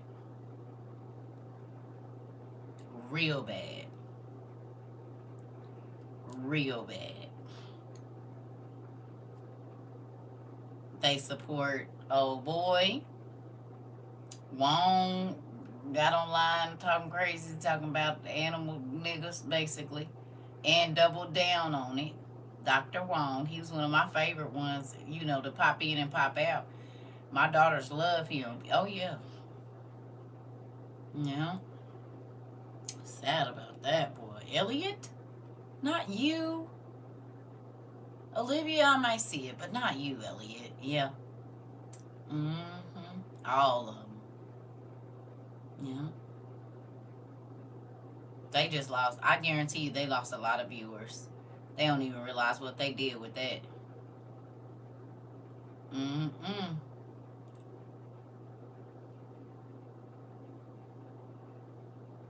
That, yeah.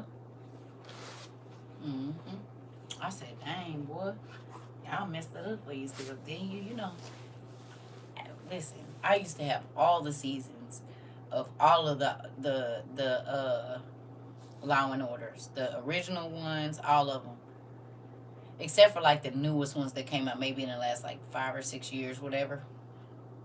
They the R word, and if you real crazy. And them and the Queen of Hearts they in support of what he's doing. Mm-hmm. Just crazy. So I don't know. Anyway, I might see y'all tomorrow. I might not. We'll see how. Well, I probably will. No more pouting. I'll see y'all tomorrow. I don't know what time though. It might be. Oh, I know.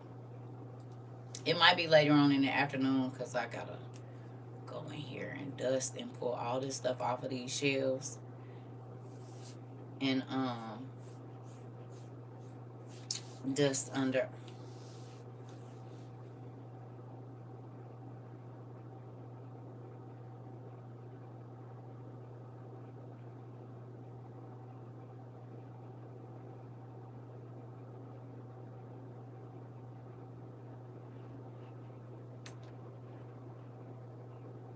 I love y'all. Mm. It'll be sometime tomorrow. I don't know if it's early or late, but I'll see y'all. Lord's will. And again, get up. Thinking about the problem, laying there in the bed, all of that. It ain't about to do nothing. Just get up. Like he told me, get up, stand up. Nah. What you gonna do about it? Nothing. That part. Just get up. I feel better. I love it here too, Auntie. I feel better. hmm I feel better tomorrow and the day after that and the day after that.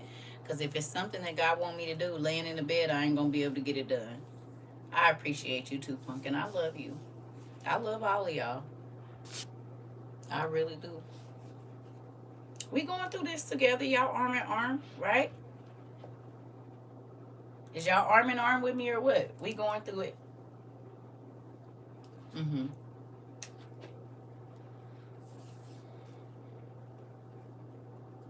We going through it together. We living this thing out day by day. Yep. That's what we doing. And it don't always feel good every day. That don't mean it ain't gonna feel good tomorrow. And yeah, how you know what he got for you if you give up today? You said definitely locked in and is. How you know what he got for you tomorrow if you just lay down today? Hello. You gotta get up. And is. You said I only really use this app for you anymore because of all the worldly stuff. Listen, we gotta get up. We gotta get up. We gotta get up. We gotta change our thinking and stop being mad because God don't give us our way or things didn't turn out the way. And I'm talking to myself right now. Right?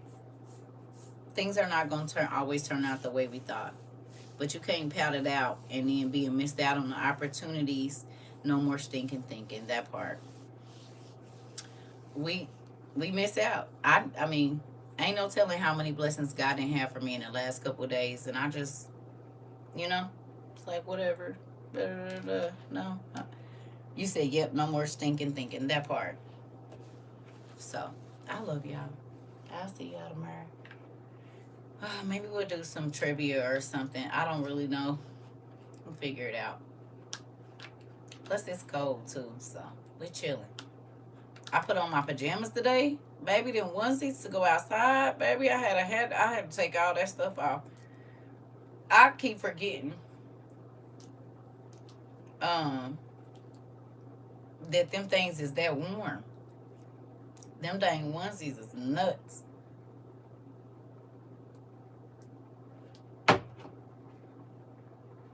Baby, I was about to sweat to death. I said, oh, let me hurry up and take this off. I had to go to the store. Now, maybe on the days when it's like 16 outside, I might be able to do it, but no. Thank you. Yes. No, it don't got no feet in it. But they hot. These, they are hot. I wore the green one outside, and baby, I about sweated to death. And we don't have these anymore, but these right here, baby. These right here, baby. Listen here, ain't no feet in them. And I tell you this right now, honey. This right here, nigga, you don't need nothing else. A little t-shirt or something on, baby, we don't even sell them no more. This was like our first year or second year, I think. It was our first year. We don't sell them no more. But if you do have one of these, listen, you can go outside and have your coffee and just have this on, and you gonna be A-okay. I'm telling you, because they are hot. Especially now with me going through menopause, I was like, oh yeah, girl, you didn't think this through. Sweating and everything. I said, that don't make no sense. Put that back. That's how the room be getting crazy, don't it? Put it back. put it back.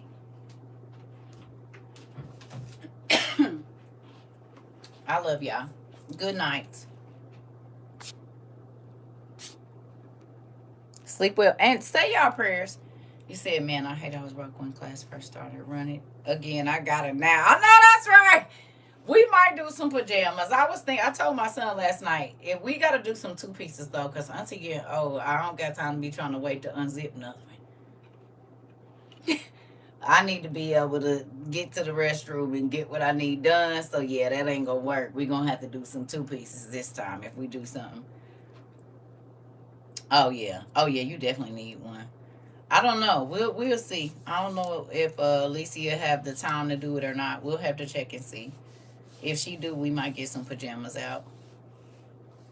Yeah. I love y'all.